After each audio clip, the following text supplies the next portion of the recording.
ভালোবাসলে সর্বসম্মুখে ভালোবাসা প্রকাশের সৎ সাহস থাকতে হয়। যদি না থাকে সে ভালোবাসা পাওয়ার যোগ্য নয়। এই আমি যেমন তোর বোনকে ভালোবাসি, পুরো পৃথিবীর সামনে গর্ব করে বুক ফুলিয়ে বলতে পারি, আমি স্বর্ণকে ভালোবাসি, বিয়ে ওকেই করব। সে হবে চৌধুরীদের বড় পুত্রবধূ। আমার বিশ্বাস, হাত বাড়ালে আমার স্বর্ণ এগিয়ে আসবে। প্রয়োজনে আমার বাড়ানো হাত ধরতে সে এই বাড়ি ছেড়ে দেবে। তাহলে তুই আমাদের বোন হয়ে ভালোবাসা প্রকাশে ভয় পাচ্ছিস কেন? একবার শুনিয়ে দে, তুই হলি সোহাইব শুদ্ধর হবু বউ। শাওনের এ কথা শুনে সকলে যেন আরেকবার আকাশ থেকে পড়লেন। শুদ্ধের সঙ্গে শীতলের কথা মানলেও সায়ন স্বর্ণের কথা মানতে পারলেন না কেউই। থমথমে মুখে তাকিয়ে রইল সকলে। এটা সম্ভব নয়, কারণ লোক সমাজে ওনাদের চলতে ফিরতে হয়। যখন বাইরের সবাই জানবে তখন কিছু বলার আগে ভাববে বাড়িতে নিশ্চয়ই অঘটন ঘটেছে। নতুবা এক ভাইয়ের ছেলেদের সঙ্গে আর এক ভাইয়ের দুই মেয়ের বিয়ে দেয় বা কেন? দিলে একজনকে দিক, তাই বলে দুইজনকে? না, এমন হয় না। এমন না যে চৌধুরীরা খারাপ কিংবা ছেলেমেয়েরা খারাপ যার জন্য বিয়ে আসে না। বিয়ে তো অহরহ আসে। যদি আসে তাহলে বাড়িতে কেন আত্মীয়তা করতে হবে? মোদ্দা কথা, ছেলেমেয়েরা যদি এতই সাধু হয় তাহলে বাইরে আত্মীয়তা করতে সমস্যা কোথায়? নাকি মেয়ে দুটোর চরিত্র দোষ আছে? যদিও তারা নিষ্পাপ হয় তাহলে কি ছেলে দুটোর মাঝে খাপলা আছে? নতুবা সচরাচর এমন দেখা যায় না। এসব প্রশ্নকে সাইডে রেখে এটা যদি বলা হয় তারা নিজেরা পছন্দ করে বিয়ে করেছে, এটা কি গ্রহণযোগ্য? তাও কিন্তু নয়, বরং হাসাহাসির কারণ পেয়ে বলবে, আজকাল চৌধুরী নিবাসে পরিকল্পনা করে ভালোবাসাবাসি চলে। এসব কথায় কে জবাব দেবে? এদিকে স্বর্ণ চুপ করে তাকিয়ে আছে শাওনের মুখপানে, দেখছে একজন অধর্ষ প্রেমিক পুরুষকে। এদিকে স্বর্ণ চুপ করে তাকিয়ে আছে শাওনের মুখপানে, দেখছে একজন অধৈর্য প্রেমিক পুরুষকে। দেখছে তার প্রতি অগাধ বিশ্বাসে বুক নিয়ে আধা পাগলকে, যাকে এতদিন বুঝিয়ে সুঝিয়ে রাখলেও আজ সে অঘটনটা ঘটিয়ে ফেলেছে। আচ্ছা, সে কি আন্দাজ করতে পারছে তার কথার এখন সব সম্পর্কের বাঁধন নড়বড়ে হয়ে যেতে পারে? শুদ্ধ শীতলের পূর্ণতার মাঝে অপূর্ণতার শক্ত দেয়াল হয়ে ওঠার কারণও হতে পারে। এদিকে সায়নের কথা শেষ হতেই সিমিন দুপা পিছিয়ে গেলেন। অশ্রুসিক্ত চোখে তাকিয়ে রইলেন মেয়েদের দিকে। তারা জানে না আজ তারা তাদের মাকে কুহারান হারিয়ে দিয়েছে। এটাকে শুধু হারিয়ে দেওয়া বলে না, বলে একেবারে শিবধারা ভেঙে দেওয়া। গোপনে থাকা আতঙ্ক অবশেষে সত্যি হয়ে গেল।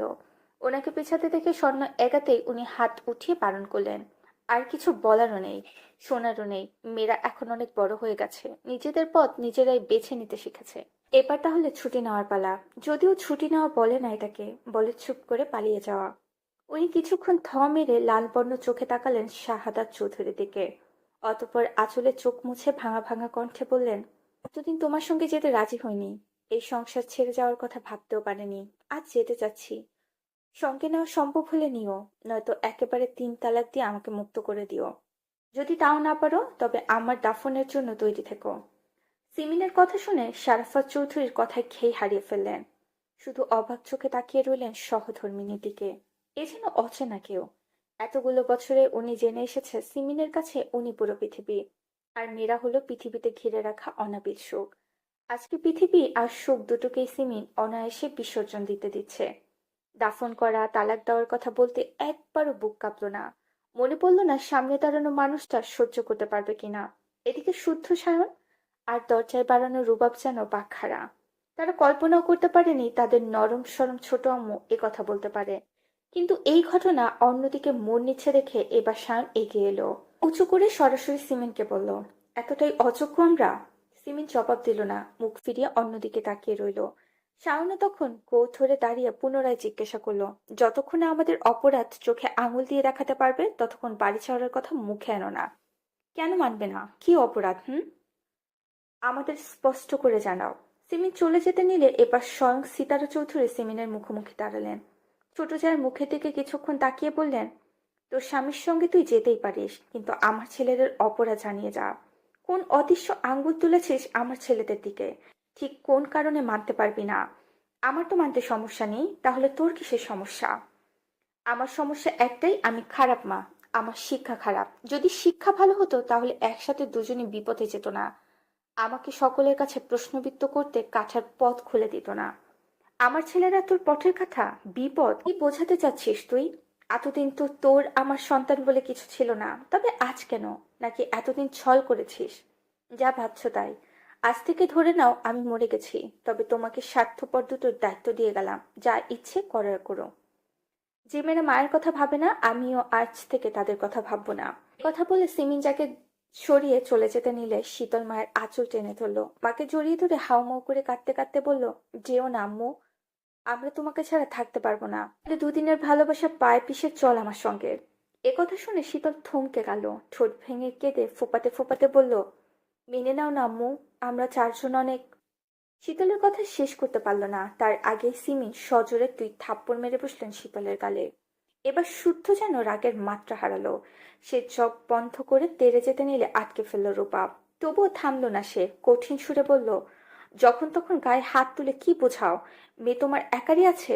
আর কারো মেয়ে নেই? আর কেউ মেয়েকে শাসন করে না? অহেতুক কথা আসছেই বা কেন? আমাদের মাঝে সমস্যা থাকলে বলতে বাধা কিসের? ও, এখন কি আমরা আমার মেয়েকে শাসনও করতে পারবো না? শাসন করতে গেলেও তোমাদের পারমিশন নিতে হবে? শাসনেরও লিমিট থাকে। কথা হচ্ছে সবার সামনে ওর গায়ে হাত তুলে কেন? মেইন কালপিট হচ্ছি আমি, আমাকে মারতে। ওকে কেন মারলে? কেন বারবার কারণে অকারণে ওর গায়ে হাত তুলো তুমি? কি সমস্যা তোমার? আর কতবার বারণ করবো তোমাকে যে ওর গায়ে হাত তুলবে না? আমি সহ্য করতে পারি না। আমি লিমিট বুঝি না, বোঝার যোগ্যতাও আমার নেই। আমি সরে যাচ্ছি। এবার থেকে যার যা ভালো লাগে করুক। শুদ্ধ রূপের দিকে নিজেকে ছাড়িয়ে সিমেনের মুখোমুখি দাঁড়ালো, বুক উঁচিয়ে শীতলের চাহনিতে তাকিয়ে থমথমে সরে বলল, তুমি মেইন টপিকে না এসে বারবার পিছিয়ে যাচ্ছ। যা বলার সরাসরি বলো। আমি শুনতে চাই তোমার সমস্যার কথা। বলো, কোন দিক থেকে আমরা অযোগ্য? কি নেই আমাদের? আমরা বাউন্ডুলে, নেশাখোর, মেয়েবাজ, নাকি বেকার? কোনটা? নাকি আগে থেকে কাউকে জামাতা হিসেবে খুঁজে রেখেছো? বলো কোনটা? আচ্ছা, তারা আমাদের থেকে হাই লেভেলের? নিশ্চয়তা দিচ্ছে তোমার মেয়ে তাদের কাছে ভালো থাকবে? শুদ্ধর কথা যেন সিমিনের গায়ে জ্বালা বাড়িয়ে দিল। উনি দাঁতে দাঁত চেপে অগ্নি দৃষ্টি ছুড়ে বললেন, সেই কৈফিয়ত আমি কাউকে দেব না। কেন দেবে না? না দিলে কিসের এত বিরোধিতা? ওকে মানলাম, যাও দিও না কৈফিয়ত, তাহলে মেয়ে দাও। দুদুকেই যদি মুঠো এটা রাখো তাহলে হবে না। হয় বলো কেন মানবে না, নয়তো মেনে নাও। উপযুক্ত কারণ ছাড়া আমাদের দিকে আঙুল তুললে আমরা বা কেন মানবো? আমার সমস্যা তোমরা চৌধুরী বাড়ির ছেলে, আমার সমস্যা তোমরা সিতারা চৌধুরীর ছেলে। আর প্রধান সমস্যার কথা যদি বলি, তাহলে বলবো যে বাড়ির বউ আমি, সেই বাড়ির বউ হবে আমার মেয়েরা। যদি হয়তো আমি থাকবো না সে বাড়িতে। কেন থাকবে না? তুমি করবে তোমার স্বামীর সংসার, তোমার মেয়েরা করবে ওদের স্বামীর সংসার। তাহলে সমস্যাটা কোথায়? কেন অযৌক্তিক কারণে এত কথা, এত তর্ক? সিমিনার কথা বলল না, পাশ কাটিয়ে রুমে চলে গেল।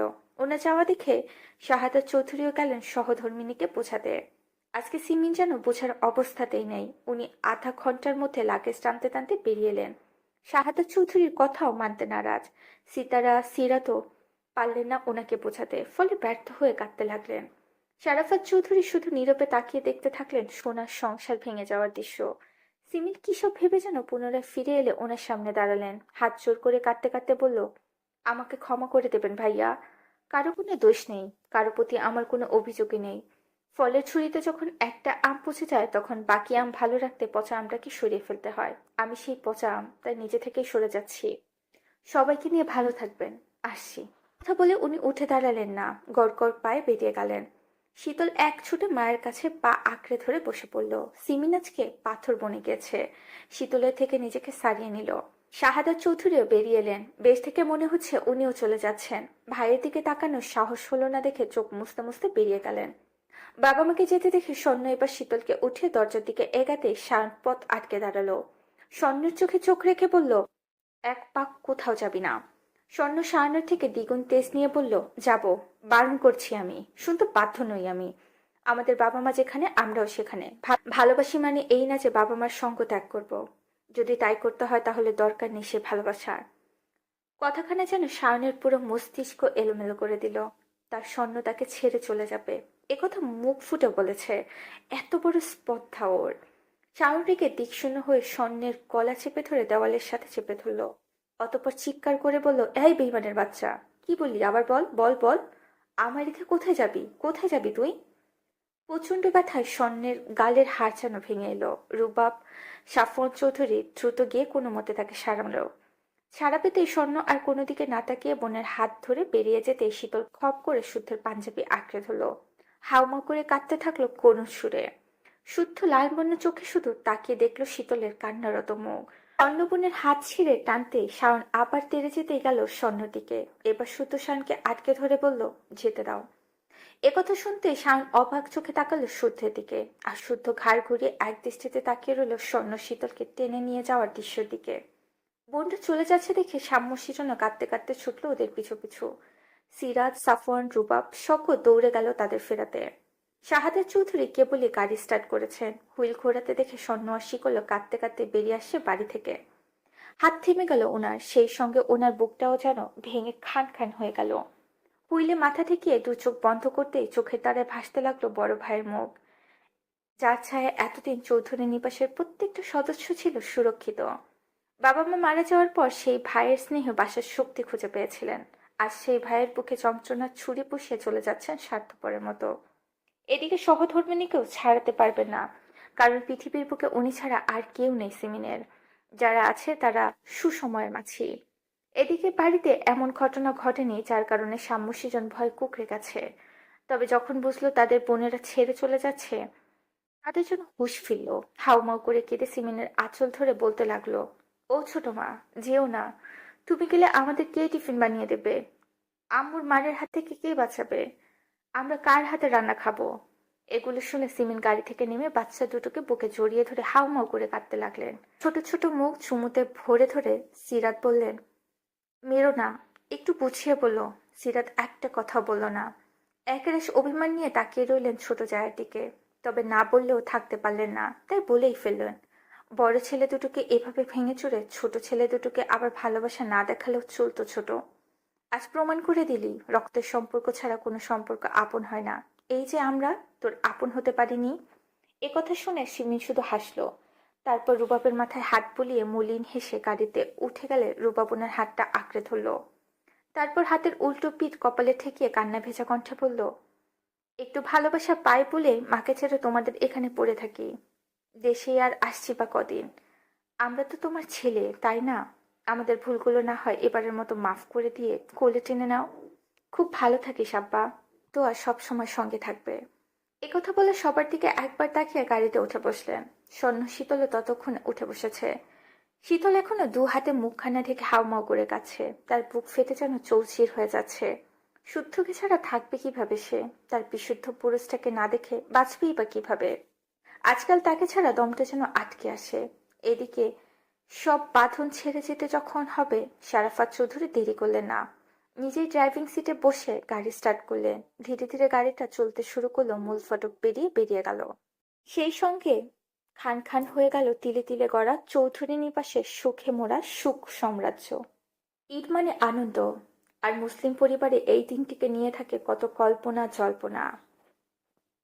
সালামি নেওয়া দেওয়া, খাওয়া দাওয়া, ঘোরাঘুরি, এসব নিয়ে থাকে নানান পরিকল্পনা। প্রতি বছর চৌধুরী নিবাসে ঈদের সকাল শুরু হয় চিৎকার চেঁচামেচি দিয়ে।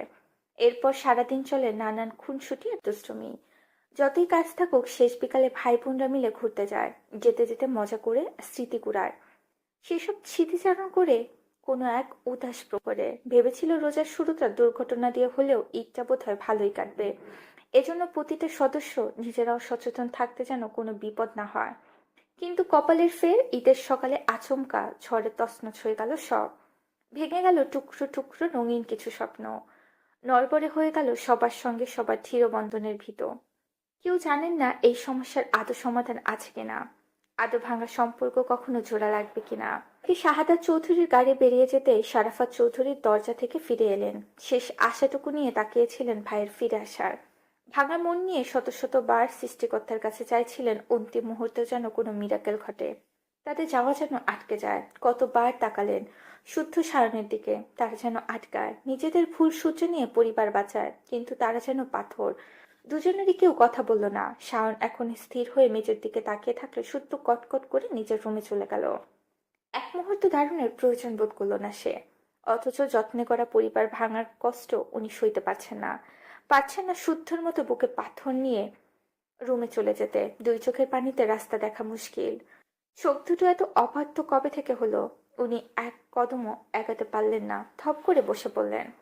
পাশের সোফায় হাতড়ে এক হাত ঠেকিয়ে মুখ লুকালেন নিজের বাহুতে। অতঃপর শক্তপোক্ত মানুষটা ভুলে গেল সময়, কাল আর ক্ষণ। বুকের ভেতর আজ এতটাই পড়ছে সবকিছু ভুলে বাহুতে মুখ লুকিয়ে শব্দ করে কেঁদে উঠলেন শারাফাত চৌধুরী। আহা, কি বেদনাময় কান্নার সুর! কত যন্ত্রণা মিশে রয়েছে সেই কান্নায়। স্বামীকে জীবনে প্রথম এভাবে কাঁদতে দেখে সিতারা দেওয়ালে পিঠ ঠেকিয়ে নীরবে অশ্রু ঝরাতে লাগলেন। ওনার এই কান্নার শব্দ নেই, বর্ণ নেই, গন্ধ নেই, আছে বিষাদ ভেজা কষ্ট। আর কিছু কষ্ট পোড়ানো নীরব আর্তনাদ। উনি বউ হয়ে আসার পর মানুষটা তার হাতে হাত রেখে বলেছিলেন, আমি তোমাকে একটা বাগান দিলাম, সেই বাগানে কিছু সুগন্ধি ফুলের চারা দিলাম, এবার যত্ন নিয়ে ফুল ফোটানোর দায়িত্ব তোমার। আজ থেকে বাগানের মালকিন শুধু তুমি। বাসর ঘরে এই মানুষটাই চৌধুরী নিবাস নামে একটা বাড়ি দিয়েছিল, দিয়েছিল জীবন্ত কিছু ফুল। বৃদ্ধ শাশুড়ি মারা যাওয়ার আগে ওয়াদা আদায় করে নিলেন যেন এই সংসার বুকে আগলে রাখেন, কিন্তু হলো না, পারলেন না তিনি। সিমেন্ট কেন একাজ করলো তাও জানেন না তিনি। যাকে ছোট বোনের মতো দেখে এসেছে সেই বোনরূপী যা ওনার দিকে আঙুল তুলে সংসার ভেঙে চলে গেল। তো জানিয়ে গেলেও দোষটা শুধরানো যেত, কিন্তু জানিয়ে গেল না। ছেলেমেয়েরা তাদের পছন্দ মতো সঙ্গী পছন্দ করে নিয়েছে, এখানে ওনাদের তো হাত নেই। মোদ্দা কথা, ছেলেমেয়েরা যদি একে অপরের সাথে ভালো থাকে তাহলে আপত্তির কি আছে? সংসার করবে তারা, তারাই যদি ভালো থাকে তাহলে এত কথা আসছে কেন? বাকি রইল সমাজের কথা। সমাজের লোকেরা কোন ব্যাপারে কথা বলে না? কোনো ফর্সা মায়ের কোলে বাচ্চা হলেও গসিপ করে, আবার কালো মায়ের বাচ্চা ফর্সা হলেও গসিপের শেষ থাকে না। আকার ইঙ্গিতে কিছু মেয়েটার দিকে অদৃশ্য কলঙ্ক ছড়ে মারে। বাচ্চাটাকে নিয়ে হাজারটা কথা সৃষ্টি করে। যেখানে নিষ্পাপ নাদান বাচ্চাটাকে ছাড় দেয় না, সেখানে তাদের নিয়ে পড়ে থাকলে হবে, বরং সমাজ সমাজ করে নাচলে বেঁচে থাকা কঠিন হয়ে যাবে। এসব ভেবে উনি কাতর চোখে তাকালেন এখনো কান্নারত স্বামীর দিকে। বুক ভরা কষ্ট নিয়ে আল্লাহর কাছে বারবার দোয়া করলে যেন এই মানুষটাকে ধৈর্য দেন, এই বিপদ যেন দ্রুত কেটে যায়। এইদিকে শারাফাত চৌধুরী তখনও অস্পষ্ট স্বরে বলেই চলেছেন, মা, মা গো, আমি পারিনি তোমার যত্নে করা সংসার ধরে রাখতে। আমি ব্যর্থ মা গো। আমার কলিজার ভাই, আমার বাচ্চাগুলো আজ আমাকে ছেড়ে দূরে চলে গেছে মা গো। আমার শীতল, আমার শীতল আম্মা। শীতলকে উনি বরাবরই খুব বেশি ভালোবাসেন, সেটা বলার অপেক্ষা রাখে না। এর ঝাপসা কারণে হতে পারে শীতলের মুখটা ওনার মায়ের মুখের মতো। সাফওয়ান চৌধুরী চোখ মুছতে মুছতে বাইরে থেকে এসে ভাইকে এভাবে কাঁদতে দেখে দৌড়ে এসে জড়িয়ে ধরে নিজেও কেঁদে ফেললেন। শীতলকে উনি বরাবরই খুব বেশি ভালোবাসে, সেটা বলার অপেক্ষা রাখে না। এর ঝাপসা কারণ হতে পারে শীতলের মুখটা ওনার মায়ের মুখের মতো। সাফওয়ান চৌধুরী চোখ মুছতে মুছতে বাইরে থেকে এসে ভাইকে এভাবে কাঁদতে দেখে দৌড়ে এসে জড়িয়ে ধরে নিজেও কেঁদে ফেললেন। খুব ছোটবেলায় ওনারা তিন ভাই মারামারি করলেও বুঝতে শেখার পর থেকে মারামারি করেননি। তিন ভাই তিন ভাইয়ের কাঁধে কাঁধ মিলিয়ে এত বড় সংসার সামলে শিখেছেন। আজকের মতো এই ঘটনা আর আগে হয়নি। ছোট ভাইটা যে বুক ভরা কষ্ট নিয়ে বাড়ি ছেড়েছে, একথা ভাবলেও ওনাদের দম আটকে আসছে। বাবা চাচার কান্নার শব্দেও শাওন নড়চড় নেই। সে চোয়াল শক্ত করে এখনো স্থির হয়ে দাঁড়িয়ে আছে। তার কাছে অবিশ্বাস্য লাগছে স্বর্ণর তাকে রেখে চলে গেছে, তাও ভালোবাসা প্রকাশের অভিযোগ ছুড়ে। এ কি মানা যায়? এই বেঈমানকে জান দিয়ে এতদিন ভালোবেসেছিল সে। সে তো ভাবলো শীতল মায়ের ভয়ে শুদ্ধকে অস্বীকার করলেও তার স্বর্ণ উঁচু গলায় তাদের কথা সবাইকে জানাবে। কিন্তু ঘটল কি? শীতলটাও ওর ভালোবাসার কথা জানিয়ে দিল ঠিকই, কিন্তু স্বর্ণ তাকে ছেড়ে চলে গেল। এই কাজটা করতে তার বুক কাঁপলো না। আচ্ছা, স্বর্ণ কি সিমিনকে বোঝাতে পারতো না? নাকি স্বর্ণ তাকে ভালোবাসেনি? বাসলে এভাবে ছেড়ে যেতে পারতো, নাকি ছেড়ে যাওয়া যায়? সে কি জানে না বাড়িতে ফিরে না তার কাছে গেলে একদণ্ড স্থির হতে পারে না? তার শরীরের ঘ্রাণ নেশাগ্রস্তের মতো না টানলে উন্মাদ হয়ে যায়। তাহলে তাহলে কিভাবে গেল? শীতলটাও চলে গেল। একবারও ভাবলো না শুদ্ধর কথা, এই ভাইটার কথা। বেইমানের সাথে সাথে শীতলটাও বেইমানি খাতাতে নাম লেখালো। পারল লেখাতে? আপন ভাবনায় মুশকুল থাকা শাওনের ভাবনায় ছেদ ঘটল গালের তীব্র ব্যথা অনুভব করে। সেই লালপূর্ণ আগুন চোখে তাকিয়ে গালি দেওয়ার আগে সাফওয়ান চৌধুরীকে দেখে সামলে নিল। যখন সারাফাত চৌধুরী চিৎকার করে বললেন, তোর মতো জানোয়ার ছেলের দরকার নেই আমার। যদি চাস আমি এই বাড়িতে থাকি তাহলে বাড়ির চৌকাঠে পা রাখবি না তুই। বেহার মতো যদি ফিরেও আসিস তাহলে আমার খাটিয়া কাঁধে তোলার জন্য প্রস্তুত থাকিস। বাবার কথা শুনে সায়ন ঢুক গেল। বাপটাও তার কষ্ট বুঝলো না। বাড়ি ছেড়ে চলে যাওয়ার কথা সোজাসাপটা বললেই তো হতো। এত কঠিন কথা দরকার ছিল? আহারে, বুকে জায়গা দেওয়া আপনজন সবগুলো আজ যেন বুকটাই জখম করার জন্য উঠে পড়ে লেগেছে। শান কথা বাড়ালো না। কিছু বলতে গিয়ে বুঝলো কণ্ঠস্বর বাক্য সাজাতে ব্যর্থ। তার সম্মতিসূচক মাথা নাড়িয়ে পা বাড়াতেই সিতারা সিরাত তাকে ঝাপটে ধরে হাউমাউ করে কেঁদে উঠলেন। শখ হাউমাউ করে কাঁদতে লাগলো। ভাঙা আয়নার টুকরোগুলোর আঘাতে সংসারটা যেন একেবারে দ্বিখণ্ডিত হলো। তখন সাফওয়ান চৌধুরী এগিয়ে এসে বলতে লাগলেন, যাস না বাপ, তোরা সবাই চলে গেলে আমরা কি নিয়ে থাকবো? বাবার কথায় কষ্ট নিস না আব্বা, মন থেকে বলছে না তো ভাই। শাওন মেজো চাচার দিকে তাকিয়ে কেবল হাসলো, জোরপূর্বক হাসি যাকে বলে। তখন সারাফত চৌধুরী পুনরায় বললেন, আমি রেগে বলছি না, ভেবে বলেছি, চলে যাক ও, আমার চোখের সামনে থেকে চলে যাক, চাই না ওকে। এ কথা বলে উনি চোখ মুছতে মুছতে দুকদম এগাতই সায়ন ঢোক গিলে চেঁচিয়ে বলল, আমার সবটুকু আয়ু তোমার হয়ে হলেও তুমি দীর্ঘজীবী হও, হাজার হাজার বছর ছায়া হয়ে থাকো এই বাড়ির প্রধান অভিভাবক হয়ে। আমি আর আসবো না তোমার বাড়িতে, পা মারাবো না বাড়ির দামি চৌখাটে। শুধু রিকোয়েস্ট, মরা টরার কথা বলো না, খারাপ ছেলে হলেও তোমার মরার কথা সহ্য করতে পারি না। এই বুকটাতে কষ্টের জাম বাঁধে কিনা। এ কথা বলে মাকে বুক থেকে সরিয়ে দুই মায়ের কপালে দুখানে চুমু এঁকে বাহুতে চোখ মুছতে মুছতে বেরিয়ে গেল। মা, ভাই, বোনদের কান্নার শব্দ কানে পৌঁছালেও পেছনে ফিরে তাকালো না। তাকিয়ে বা কি হবে, এই বাড়ি থাকার মেয়াদ যে ফুরিয়ে গেছে। শুদ্ধ নিজের রুমে বিছানায় চোখের ওপর হাত রেখে আড়াআড়ি ভাবে শুয়ে আছে। পরনে এখনো সকালের সাদা পায়জামা পাঞ্জাবি। বুকটাতে লেগে আছে শীতলের জড়িয়ে ধরা নরম অনুভূতি। এইমাত্র সিঁড়িতে দাঁড়িয়ে সায়নকে চলে যেতে দেখেও আটকালো না সে। কেন আটকাবে? কার বাড়িতে ঝামেলা হয় না, বসে সমাধান করা যায় না? বাড়ি ছেড়ে গেলেই কি সমস্যার সমাধান হয়ে যায়? যাবে যখন যাক, তাছাড়া ভালোই হয়েছে গিয়েছে, নয়তো স্বর্ণকে ছাড়া শান বাড়িতে থাকতে পারতো না। সে এক প্রকার পানি ছাড়া মাছের মতো ছটফটিয়ে মরতো। ভাইকে খুব ভালো করে চেনে সে। মোদ্দা কথা, যে যে স্বেচ্ছায় বাড়ি ছেড়েছে সব কটাকে সে বাড়ির অভাব বুঝিয়ে ছাড়বে, যাতে পরবর্তীতে সামান্য ব্যাপারে বাড়ির ছাড়ার কথা স্মরণেও না আনে। বিরক্ত হয়ে এসব ভাবতে ভাবতে হঠাৎ তার চোখের পাতায় ভেসে উঠল শীতলের কান্নারত নিষ্পাপ মুখ, করুণ সেই দৃষ্টি। বেয়াদবটা গেল তো গেল, কাঁদতে কাঁদতে বুকে জ্বালা ধরিয়ে গেল। এত কান্নার কি আছে, সে কি মরে গেছে? কোথায় ভরসা রাখবে তা না, ভ্যাভা করতে করতে গেল। আর সিমিনকে আপাতত কিছু বলবে না সে। বাংলা সিনেমা দেখে দেখে নিজেকেও রিনা খানের চরিত্রে নিয়ে তাকে বোধ হয় নিতে যাচ্ছে ঘাটতারা জামাইয়ের চরিত্রে।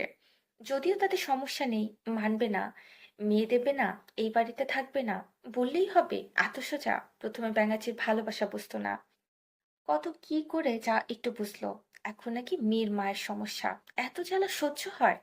সিমিনকে যে সে আটকাতে পারতো না তা কিন্তু নয়, বরং ইচ্ছে করে আটকায়নি, কারণ রাগের মাথায় বেশি কিছু বললে ঘটনা অন্যদিকে মন নিত।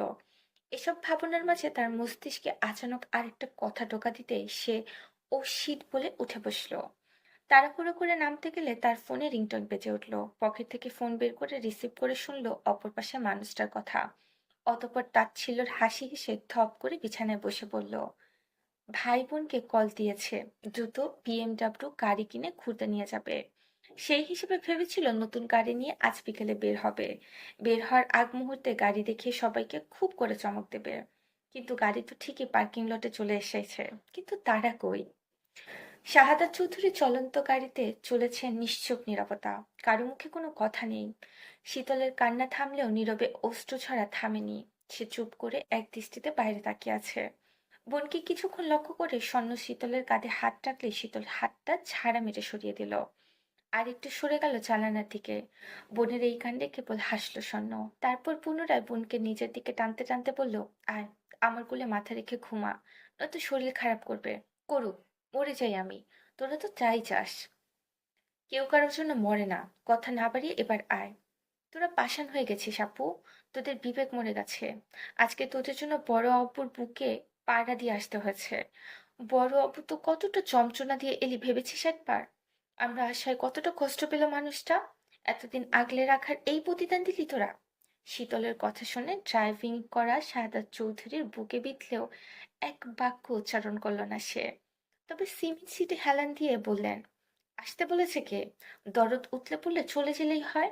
মায়ের কথা শুনে শীতল মায়ের দিকে তাকাতেই অঝরে কয়েক ফোঁটা অশ্রু গড়িয়ে পড়ল। অতিরিক্ত কান্না করে মাথা টনটন করছে, দু চোখে যেন মরিচ তুলে দেওয়ার মতোই জ্বলছে। এমনিতেই পিরিয়ডের প্রথম দিন অবস্থা খুব খারাপ থাকে, তার উপর এক কাপড়ে বাড়ি থেকে বেরিয়ে এসেছে। তবে আজকে শারীরিক যন্ত্রণার চেয়ে মানসিক যন্ত্রণাটা অনেক বেশি, এতটাই বেশি অসহ্য ব্যথা ও ফিকে লাগছে।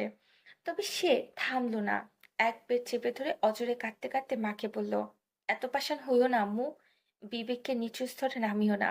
তোমার এই রূপ আমি সহ্য করতে পারছি না। সহ্য করতে বলেছে কে? যা চলে যা, সঙ্গী জুটিয়েছিস, মাকে না হলেও চলবে। তুমি আসলে স্বার্থপর মহিলা, খুব খুব খুব বেশি স্বার্থপর তুমি। একথা বলে শীতল দুই হাতে মুখ থেকে পুনরায় কাঁদতে লাগলো। মানতে পারছে না এইসব, যে বাড়ি ছেড়ে এক রাত বাইরে থাকার পারমিশন পায়নি সেই বাড়িতে নাকি ফিরবে না।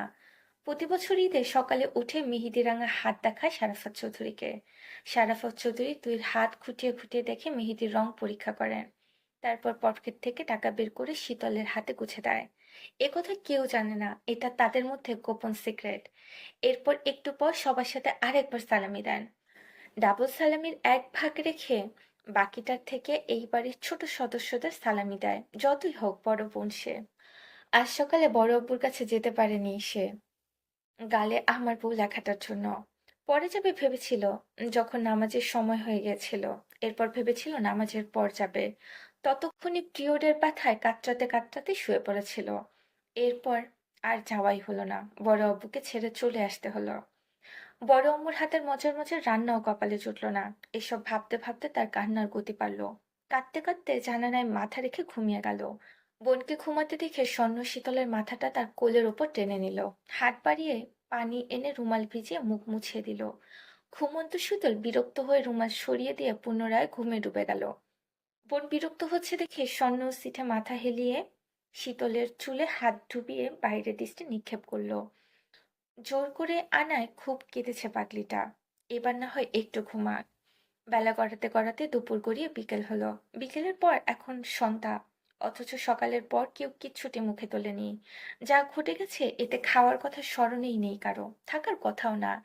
চিন্তায় ডুবে থাকা শাহাদাত চৌধুরী কথাটা স্মরণ হতেই দেখে নিলেন তিনজনকে। তারপর একটু এগিয়ে এসে একটা রেস্টুরেন্টের সামনে গাড়ি থামালেন, মেয়েদেরকে বললেন চোখ মুখে পানি দিয়ে আসতে। বাবার ডাক শুনে শীতলের ঘুম ভাঙলো। বোনের কোলে শুয়ে আছে দেখে মুখ গোমড়া করে উঠে বসলো। সেই সঙ্গে অনুভব করলো তার ন্যাপকিন ড্যামেজ হয়ে গেছে, ইমিডিয়েট চেঞ্জ করা দরকার। পরনে জামাটায় দাগ লেগে গেছে নাকি কে জানে। একথা ভেবে তার মুখটা চুপসে গেল।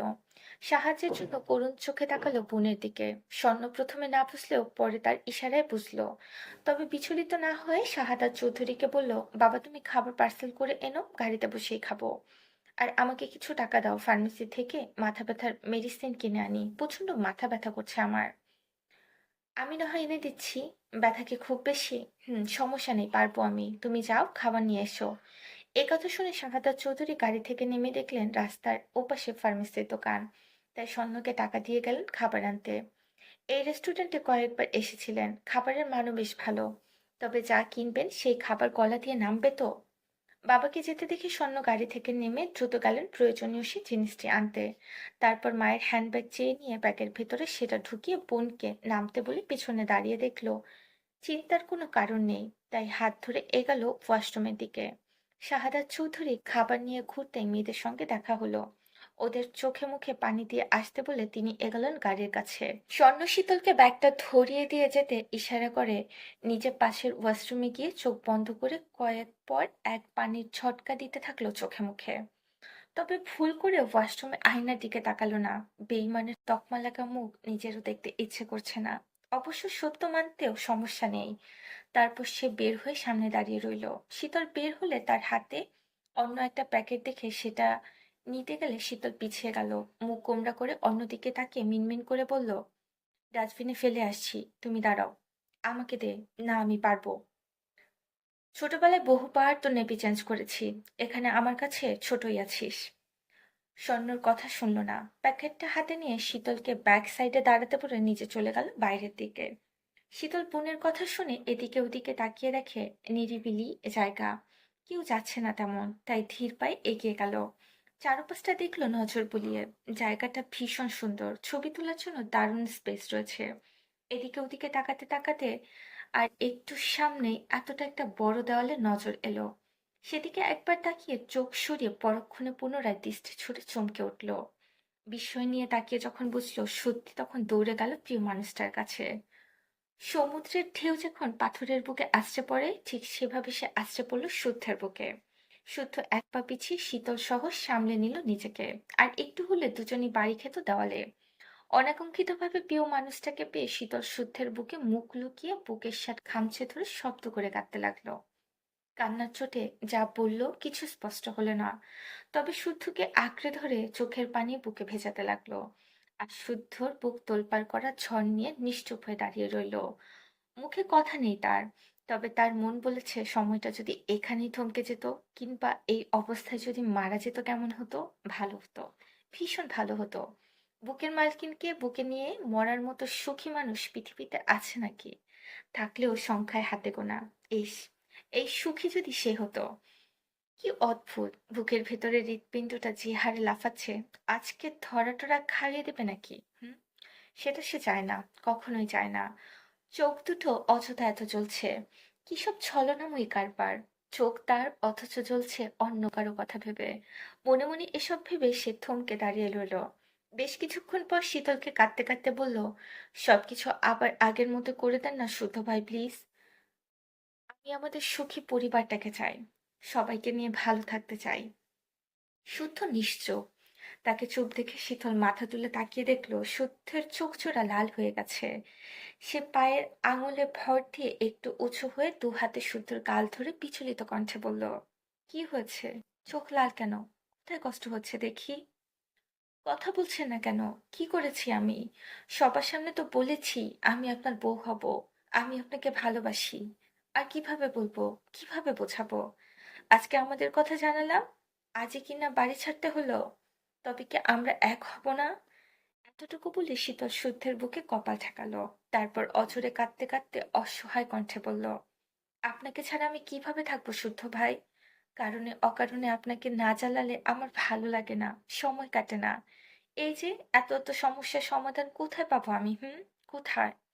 কেন সবাই মিলে আমাকে মারতে উঠে পড়ে লেগেছেন? আমার ভালো থাকার আয়ু কি শেষ? এজন্যই কি সবাই মিলে এত কষ্ট দিচ্ছেন? সব কষ্ট আমি হাসি মুখে নেব, কিন্তু আপনাকে ছাড়া থাকতে পারবো না, কিছুতেই পারবো না। মরে যাব আমি, সত্যি মরে যাব। একথা শুনে শীতল ব্যাকুল হয়ে কাঁদলো। আর সারা দিন কাঁদছে। কাঁদতে কাঁদতে চোখ মুখের বেহাল দশা। আর কাঁদতে পারছে না, শরীর থরথর করে কাঁপছে। তবে তার এই কথাগুলোই যথেষ্ট ছিল সত্যকে ভেঙে চুরে খান খান করার জন্য। নিজের অজান্তে বোকা শীতল তার বুকের তীরটা মেরেছে। লেগেছেও যেন পারফেক্ট নিশানায়। এতক্ষণ শুধু শীতল জড়িয়ে ধরলে শুদ্ধ ছেড়ে দিয়েছিল। শুধু দেখছিল তার ব্যাঙাচির পাগলামি, তাকে নিয়ে করা ভালোবাসার পাগলামি।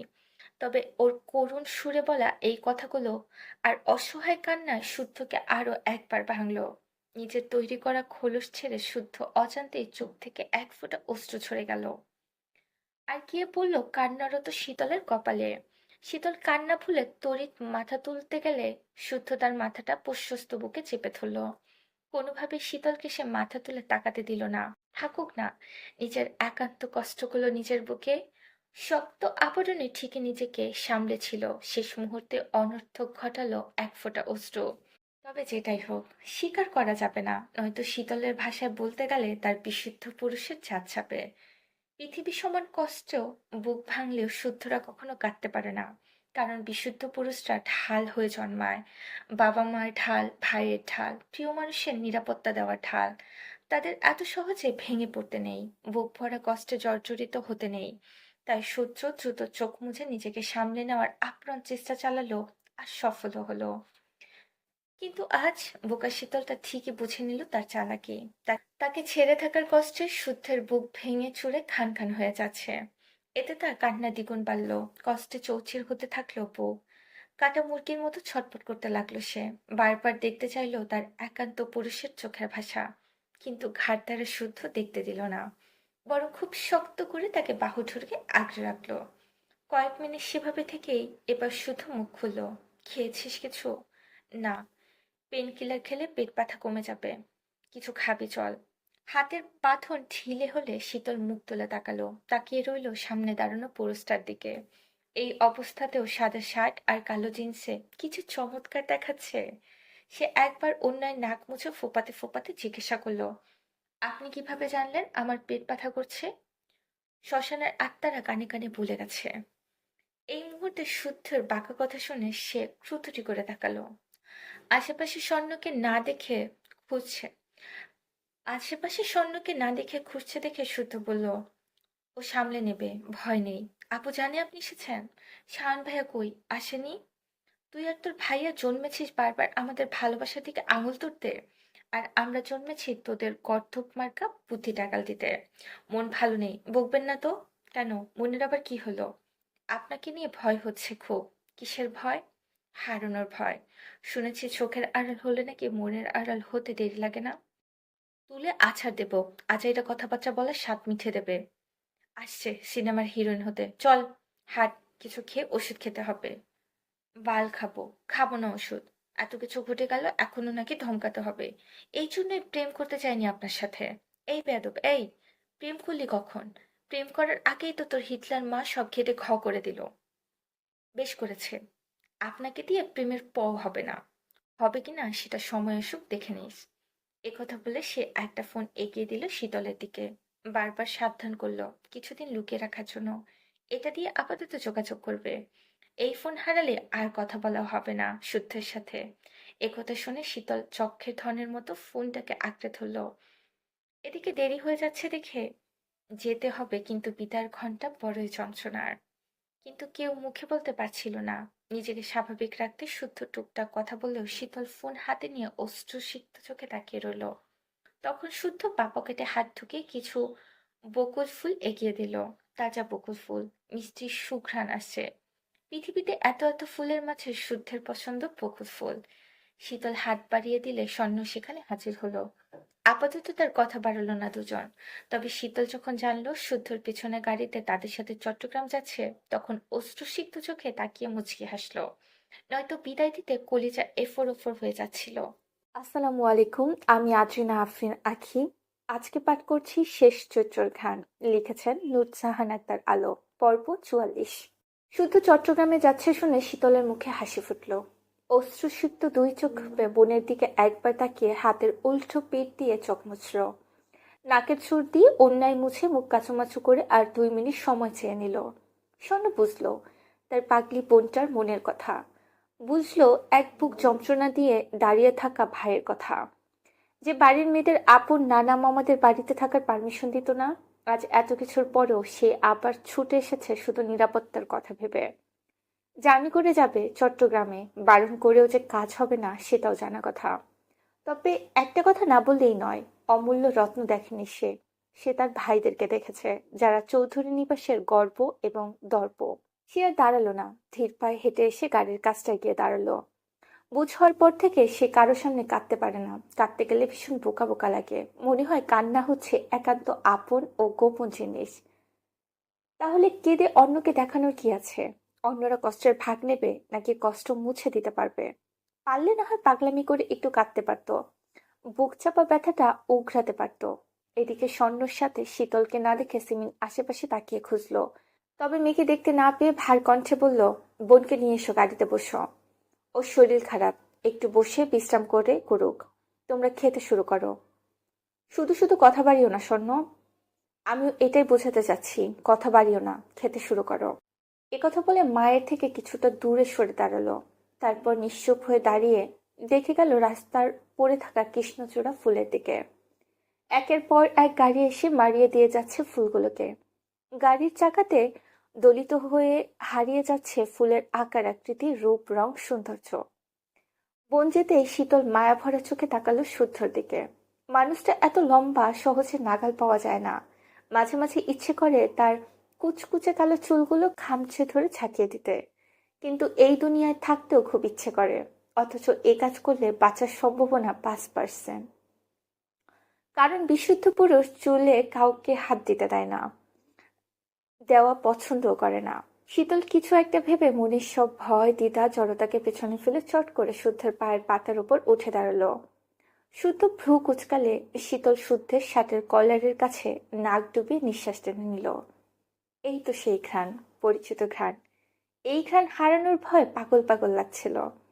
কাঁদছিল অসহায় সুরে।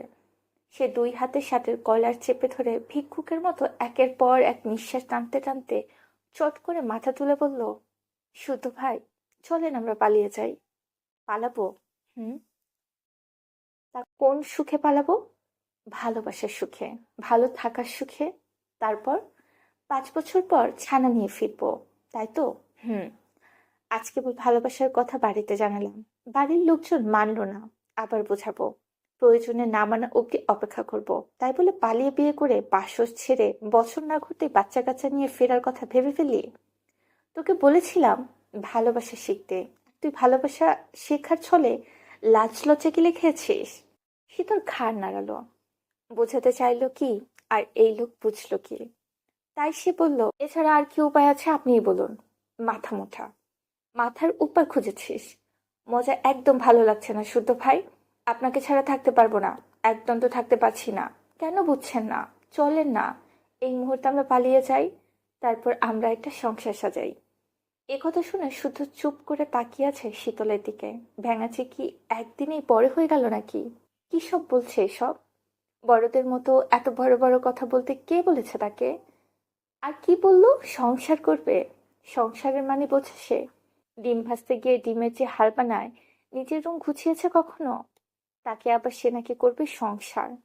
শুদ্ধকে চুপ থাকতে দেখে শীতল পুনরায় ফোপাতে ফোপাতে বলল, আপনি কি আমার কষ্ট চোখে দেখছেন না শুদ্ধ ভাই? না। কেন? কেন দেখছেন না? তোর বাবা মা কি আমার কষ্ট দেখেছে যে আমি তোর কষ্ট দেখবো? আপনার কিসের কষ্ট? বুঝবি না। এই জন্যই বলেছি, এরা এদের ইগো নিয়ে থাকুক, আর আমরা আমাদের পথ বেছে নেই। তোর এই ছোট্ট মাথায় এত কিছু ভাবতে কে বলেছে? আমি আছি না।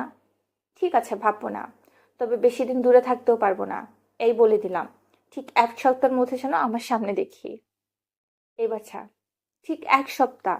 হুম। বাড়ি থেকে সবাইকে বলবেন আমি তাড়াতাড়ি চলে আসবো। আচ্ছা, বলবো। যাবো? হুম। মনটা টানছে না। সিমিন চৌধুরী খুঁজতে চলে আসবে, তখন আমাকে কথা শুনতে হবে। যা, যাচ্ছি তো। দূরে গেলে কাছে আসতে বলেন, আর কাছে গেলে দূরে সরতে বলেন। আপনি এবং আপনার ভালোবাসা খুবই খারাপ শুদ্ধ ভাই, খুবই খারাপ। যা। মুখে যাচ্ছি বলেও শীতল এক চুল নড়ল না। না পায়ের উপর থেকে নামলো। ওর অবস্থা বুঝে শুদ্ধ নিজেই শীতলকে নিজের থেকে সরালো। কি ভেবে একটু ঝুঁকে দুগালে হাত রেখে মুখটা কিঞ্চিত তুলল। পুরো মুখে চোখ বুলালো তীক্ষ্ণ দৃষ্টিতে। খুব মন দিয়ে দেখলো শীতলের ছোট্ট কপাল, ডাগর ডাগর ফোলা চোখ, বোচা নাক, ফোলা গাল, আর সর্বনাশা চিকন ঠোরজোড়ার মসৃণ কম্পন। আচ্ছা, বোকারানী কখনো কি জানবে তাকে ঘায়েল করার অস্ত্র তার কাছে লুকায়িত আছে? প্রেমিক পুরুষকে মারতে বুলেটের প্রয়োজন হয় না। প্রিয় নারীর কম্পিত ঠোঁটের কম্পনই যথেষ্ট তার সবকিছু এলোমেলো করে দিতে। শীতল নিজেও শুদ্ধের চাহনি বুঝে কিছু বলল না। সেও দেখতে চাইলো শুদ্ধ কি করে, কিন্তু তাকে হতাশ করে দিয়ে শুদ্ধ তাকে ছেড়ে দিয়ে চোখের ইশারায় যাওয়ার কথা বলল। শীতল শুধু ঘাড় কাত করে গুটি গুটি পায়ে গাড়ির কাছে এগিয়ে গেল। শুদ্ধ ভুলেও চোখ তুলে তাকালো না। সেখানে দাঁড়িয়ে মেঝের দিকে শূন্য দৃষ্টিতে তাকিয়ে রইল। সেভাবে কয়েক মিনিট পেরোলো, হঠাৎ দেওয়ালের ওপাশ থেকে ইঁদুরের মতো মাথা বের করে শীতল বলল, কি হলো? আসছেন না কেন? আপনি না বললেন যাবেন আমাদের সাথে? আমাকে ভুলভাল বোঝানোর পায়তারা করছেন, তাই না? আপনি না গেলে আমিও কিন্তু যাব না। এখনো যায়নি দেখে শুদ্ধ তাকে মারতে এদিক ওদিক তাকিয়ে কিছু খুঁজলো। তার অবস্থা বুঝে শীতল এবার এক দৌড়ে গাড়ির কাছে। তারপর পেছনের গাড়িতে খেয়াল করে স্বর্ণের হাতে পেট পুড়ে খেলো। জানালার দিকে চেপে বেশি উঁকি মেরে দেখতে লাগলো শুদ্ধের গাড়ি আসছে কিনা। আসছে দেখে আকাশের চাঁদের সঙ্গে মনের চাঁদটাকে নিয়ে কত কথা বলল। একা একা হাসলো। তারপর একটা সময় ঘুমিয়ে গেল নিশ্চিন্ত মনে। স্বর্ণবোনকে কোলে টেনে নিয়ে মেসেজ করার সাথে সাথে শুদ্ধর গাড়িটা থেমে গেল। তারপর কিছুক্ষণ স্থির থেকে গাড়ি ঘুরিয়ে পথ ধরল চৌধুরী বাড়ির উদ্দেশ্যে। অথচ শুদ্ধ যাচ্ছে ভেবে কত নিশ্চিন্তে না ঘুমালো বোকা শীতল রানী। সকালে যখন শুদ্ধকে দেখতে পাবে না তখন কি হবে? তার কান্না কে থামাবে? কে তাকে বাহু ধরে আগলে নেবে? আয় আয় চাঁদ মামা, টিপ দিয়ে যা। আমার শান শুদ্ধের চাঁদ কপালে টিপ দিয়ে যা। আমি টিপ নিব না ছোট আম্মু, চাঁদকে বলো আমার জন্য বউ এনে দিতে। বউ কি করবি বাপ? একসাথে খেলবো, ঘুরবো, মারবো, বকবো, কাঁদলে হাসাবো। হাসলে মেরে কাঁদাবো। 7 বছরের ফোকলা শাওনের কথা শুনে সিমিন হতবাক। উনি কথার খেই হারিয়ে চোখ বড় বড় করে তাকিয়ে রইলেন শাওনের দিকে। কাজে ছেলে বলে কি? নিজে এখনো বিছানায় হিসু করে বিছানা ভেজায়, অথচ বলে কি না বউ এনে দাও। সিমিনের মুখ দেখে শাওন কিছুক্ষণ ওনার মুখের দিকে তাকিয়ে ফিক করে হেসে দিল। পোকাতে খাওয়া ফোকলা দাঁতে কি যে হাসি। উনি এবার ওনার আরেক উরুর উপর শোয়া আরেক পাঁচের দিকে তাকালেন। তিনি আরাম করে শুয়ে পাজল ঘোরাচ্ছে। তার বয়স হবে 4.5 বছর হলেও শায়নের থেকে শুদ্ধ একটু ঠান্ডা। তবে শায়ন শুদ্ধ ভীষণ আদুরে বাচ্চা, ফর্সা গুলুমুলু, সব পোশাকে খুব সুন্দর মানিয়ে যায়। কথায় কথায় ছোট ছোট ইংলিশ বলে। শায়ন তখন কথায় কথায় একটা ইংরেজি শব্দ বেশি বলতো, সেটা হলো ফাসফোসে। এই ইংলিশ শব্দ নাকি সে সারাফত চৌধুরী থেকে শুনেছিল। উনি নাকি ফোনে কাকে বলেছিলেন ইউ ডিসকাস্টিং। সেটা পাশে শুনে সে বানিয়ে দিয়েছে জাস্ট ফাস্টিং। তখন রেগে গেলে বলতো ইউ জাস্ট ফাস্টিং। এ কথা শুনে হাসি পেলেও হাসা যাবে না, কারণ তাতে মহারাজ আরো রেগে যেত। আর শুদ্ধ যা পছন্দ নয় সেটা কখনোই করতো না, বরং জোর করলে চোখ মুখ কুচকে শাহাদাত আঙুল নাড়িয়ে বলতো, হেই, নো নো। এর কথা আর কাজে না হেসেও পারা যায় না।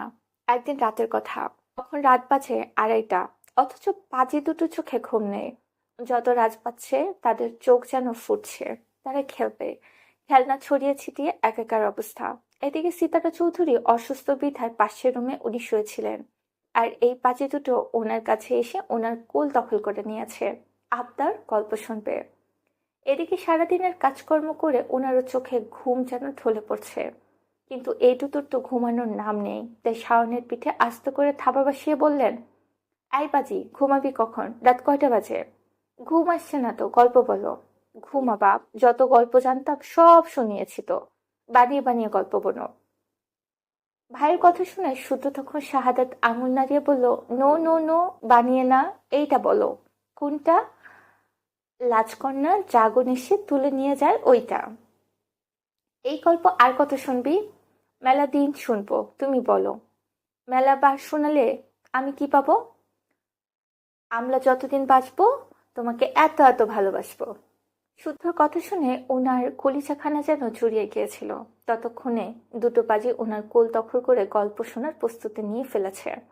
তাই উনিও বিছানার হেডবুটে হেলান দিয়ে খোলা জানালার দিকে আকাশের দিকে তাকালেন। আকাশে ঝলমল করছে চাঁদ। চাঁদের এত আলো এর আগে দেখেননি উনি। কোন মাসের চাঁদ তাও মনে করতে পারছিলেন না। উনি চাঁদের দিকে তাকিয়ে বলতে শুরু করলেন, এক দেশে ছিল এক রাজা। রাজার ছিল দুটো পুত্র। তারা একজন ছিল চন্দ্র আর একজন ছিল সূর্য। তাদের দেখাশোনার জন্য এক রাজকন্যাকে তুলে আনা হয়েছিল। রাজকন্যা ছিল ভীষণ সুন্দরী, তবে কোনো কাজ করতে পারতো না, সারা দিন কাঁদতো। খেতে দিলেও খেতে পারতো না, কারণ ওর গলায় এক ধরনের কাঁটা বিঁধে থাকতো। এই কাঁটা জন্মগতভাবে, এবং এর সমাধান কেউ জানতো না। একদিন রাজকন্যার স্বপ্নে একটা ড্রাগন এসে জানালো চন্দ্র আর সূর্যের রক্ত পান করলে সে মুক্ত হবে। একথা শুনে সে তাই করতে নিজেকে প্রস্তুত করলো। এভাবে গল্প করতে করতে খেয়াল করলেন পাঁচে টুটু ঘুমিয়ে পড়েছে। ওদের মাথায় হাত বুলিয়ে কপালে চুমু খেলেন। সেদিনের মতো আজও আকাশে পূর্ণিমার চাঁদ, মধ্যরাত। উনিও উপস্থিত, শুধু এই কোল জুড়ে এখন সায়ন শুদ্ধর মাথাটা নেই। নেই পছন্দের গল্প শোনার মিষ্টি আবদার। সেসব মনে করে সিমিন হাসলেন। আর হাসতে হাসতে চোখ দিয়ে অঝরে অশ্রু ঝরে গেল টের পেলেন না। গাড়ি চলছে মাঝারি গতিতে। শাহাদাত চৌধুরী সিমিন পাশাপাশি বসে থাকলেও কথা নেই কারো মুখে। শাহাদাত চৌধুরী অভিজ্ঞ হাতে গাড়ির হুইল ঘুরাতে ব্যস্ত, আর সিমিন তাকিয়ে রইল পূর্ণিমার চাঁদের দিকে। কাল থেকে একা সংসার গুছাতে হবে। দিন শুরু হবে সেনা হাউসে। ধরাবাঁধা নিয়মে নিজেকে অভ্যস্ত করতে হবে। বাড়ি থেকে বেরিয়ে সোজা পার্টি অফিসে এসেছে সায়ন। আজম তখন দলের ছেলেপুলেদের সাথে নিয়ে হৈ হৈ করে ক্যারাম খেলছিল। বাজি ধরেছে আজকে যে হারবে সে কাচ্চি খাওয়াবে। তাদের দুই দলের মধ্যে চলছে হাড্ডাহাড্ডি লড়াই। খেলার মাঝে শাওনকে আসতে দেখে আজম গলা ছেড়ে ডাকলো। শাওন থমথমে মুখে একবার তাকিয়ে মাথা ব্যথার কথা ইশারা জানিয়ে অফিস রুমে ঢুকে গেল। ভাইয়ের মাথা ব্যথা করছে যেহেতু ঘুমালে ঠিক হয়ে যাবে ভেবে আজমও আর কথা বাড়ালো না। তাছাড়া সায়ন যখন ডাকতে বারণ করেছে তখন জোর খাটিয়ে ডাকলে ভীষণ রেগে যায়। তখন চমৎকার চমৎকার গালি কপালে জোটে। সেসব গালি আবার দিনের বেলা বললে পাপ হয়, তাও আবার যেমন তেমন পাপ না, বড় বড় পাপ। এর চেয়ে খ্যাপা পাগল আপাতত ঘুমাক, একটু পর না হয় টিকে দেওয়া যাবে। এ কথা ভেবে তারা হৈ হৈ করে খেলাটা শেষ করলো। আজমের দল বাজিতে জিতে গিয়েছে, বিপক্ষ দলকে খুব করে পচালো। এরপর দল বেঁধে কাচ্চি কিনে এনে সকলে একসাথে খেতে বসলো। সবার হাতে খাবারের প্লেট, কাচ্চির ঘ্রাণে মমা করছে চারিদিক। আজম খেতে বসে হঠাৎ মনে পড়লো সায়ন রুম থেকে এখনো বের হয়নি। এত সময় রুম বন্দি থাকে না কখনো। তাহলে কি শরীর বেশি খারাপ করছে, মেডিসিন আনতে হবে? একথা ভেবে সে খাওয়া ছেড়ে উঠে দরজা বন্ধ করে ডাকলো, ভাই, ও ভাই, আহে নামগুলোকে খাবেন। বেশ কয়েকবার ডাকার পরেও শাওনের জবাব পেল না। ততক্ষণে সবার খাওয়া ছেড়ে উঠে দাঁড়িয়ে দরজার কাছে চলে এসেছে, ডাকছে একে একে। এত ডাকাডাকি শুনে শাওন কপালের ওপর থেকে হাতখানা সরিয়ে বিরক্ত হয়ে দরজার দিকে তাকালো। সোজা চোখজোড়া না মুছে মলিন স্বরে জবাব দিল, তোরা খা। মিনমুনে সুরে জবাব পেয়ে আজম পুনরায় বলল, আহেন না ভাই, সকলে মিলে এক লোকে খাই। ঘুমাবো একটু, 2 ঘন্টা পর দেখে দিস। এবার করেন কে? কত খাওন দাওন আনছি, আসেন এক লগে খাই। মাদার, যাবি এখান থেকে? বলছি ঘুমাবো, তাও খাউন খাউন কইরা ফেল পাড়াইতাছে। আর একটা বাড়তি কথা কইলে জিন্দা কবর দিমু শালা। আসছে ভালোবাসা দেখাতে, তোদের ভালোবাসার শাওন মুতে না আর, লাগবো না কারো ভালোবাসা।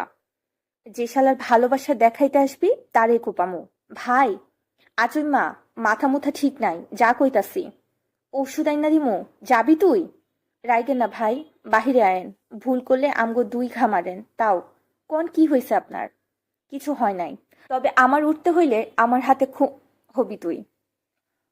কোনো কারণে শান মাত্র অতিরিক্ত রেগে আছে বুঝে আজম কথা বাড়ালো না, নয়তো সত্যি সত্যি মাইন নিশ্চিত। তাই শুধু বিড়াল সুরে বলল, আচ্ছা ভাই, আপনি তাহলে ঘুমান, কিছু লাগলে আমারে ডাইকেন, আমি এখানেই আছি। এ কথা বলে ছেলেপুলেকে শব্দ করতে বারণ করে অন্যদিকে বসলো। যত খুশি নিয়ে খেতে বসেছিল তত খুশি আর রইল না কারো।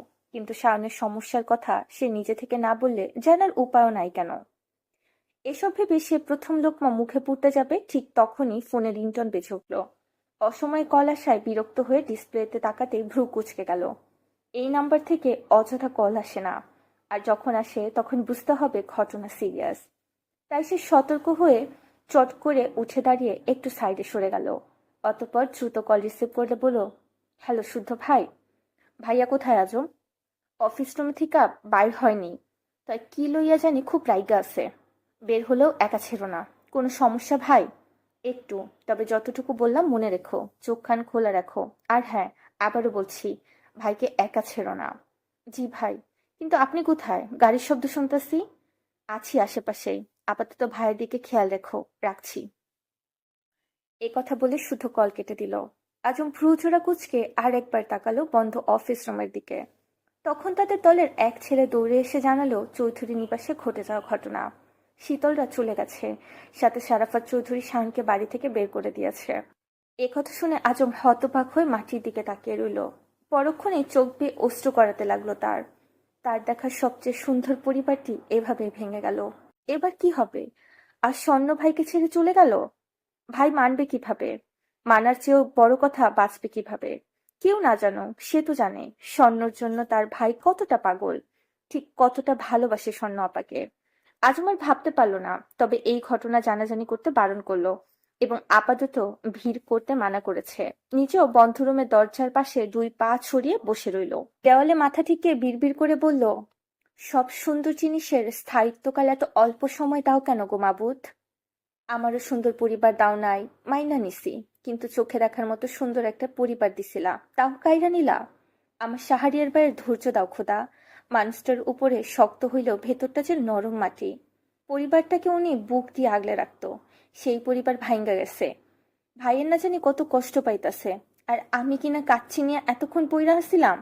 এ কথা ভেবে সে 2 হাতে মুখ থেকে অঝরে কাঁদতে লাগলো। তার চোখের পানি 2 হাতের ফাঁক বেয়ে পড়তে লাগলো। এভাবে অনেকক্ষণ আজম সেখানেই বসে রইল। রাত বাড়ছে দেখে দলের অনেক ছেলেপুলেরাই বাড়ি চলে গেছে। কেউ থাকতে চাইলে আজম ওদের বারণ করে দিল। এভাবে ঘন্টা 3 সময় পার হওয়ার পর শায়ন বেরিয়ে এলো।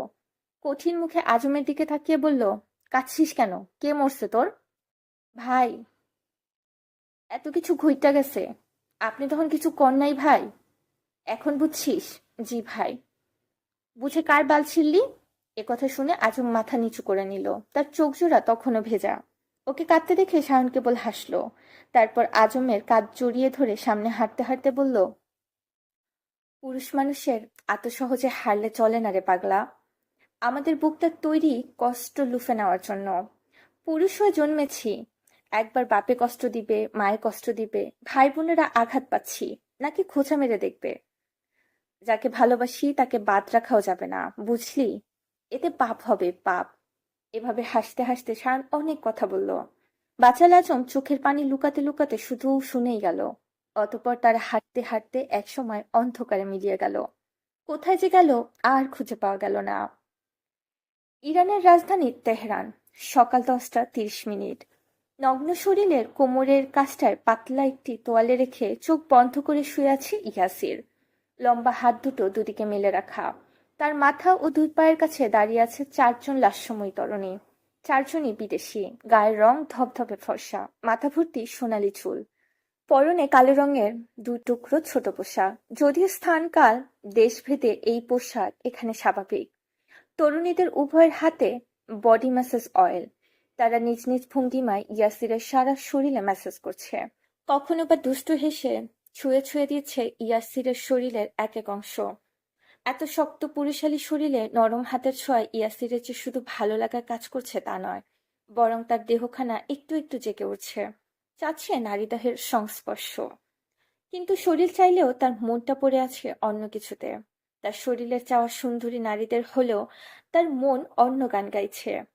সে আচমকা বন্ধ চোখ খুলে হাতের কাছে থাকা তরুণীকে হ্যাচকা টানে কাছে আনলো। তারপর উল্টে গড়নে নিজের বুকের নিচে পিষে ফেলে রাখা কালো ওড়না রাখলো মেয়েটার মুখের উপর। চোখ দুটো খোলা রেখে কপাল আর নাক ঢোক দিয়ে ভালো করে দেখলো। না, মিলছে না। এই চোখ দুটো নয়। সেই চোখ যেদিন রাতে সে দেখেছিল, সেই চোখ দুটো ছিল একেবারে অন্যরকম, অদ্ভুত রকমের সুন্দর ছিল। চোখের ভাষা ছিল ধ্বংস করে দেওয়ার মতো। এমনি এমনি সেই চোখের মালকিনের নাম দেয়নি অগ্নিকন্যা। এই তরুণীর চোখের সাথে মিলছে না দেখে ইয়াসির খুব বিরক্ত হলো। সে মেয়েটাকে ধাক্কা মেরে নিজে থেকে সরিয়ে তোয়ালে কোমরে পেঁচিয়ে উঠে দাঁড়ালো। তার জিম করা পেটানো দেহে তেল চপচপ করছে। তখন শাওয়ার নেওয়ার প্রয়োজন ভেবে শীষ বাজাতে বাজাতে এগেল সুইমিং পুলের দিকে। সুইমিং পুলের নীল জল টলটল করছে। মাথার উপরে মস্ত বড় আকাশে ছবি ভাসছে স্বচ্ছ জলে। সে এক লাফ দিতেই জল ছিটকে পড়ল আশেপাশে। তারপর বেশ কয়েকটা ডুব দিয়ে মাথা নাড়তেই চুলের পানি ছিটকে পড়ল আশেপাশে। দম বন্ধ করা পানিতে নিজেকে ডুবিয়ে রাখলো মিনিটের কাঁটা ধরে।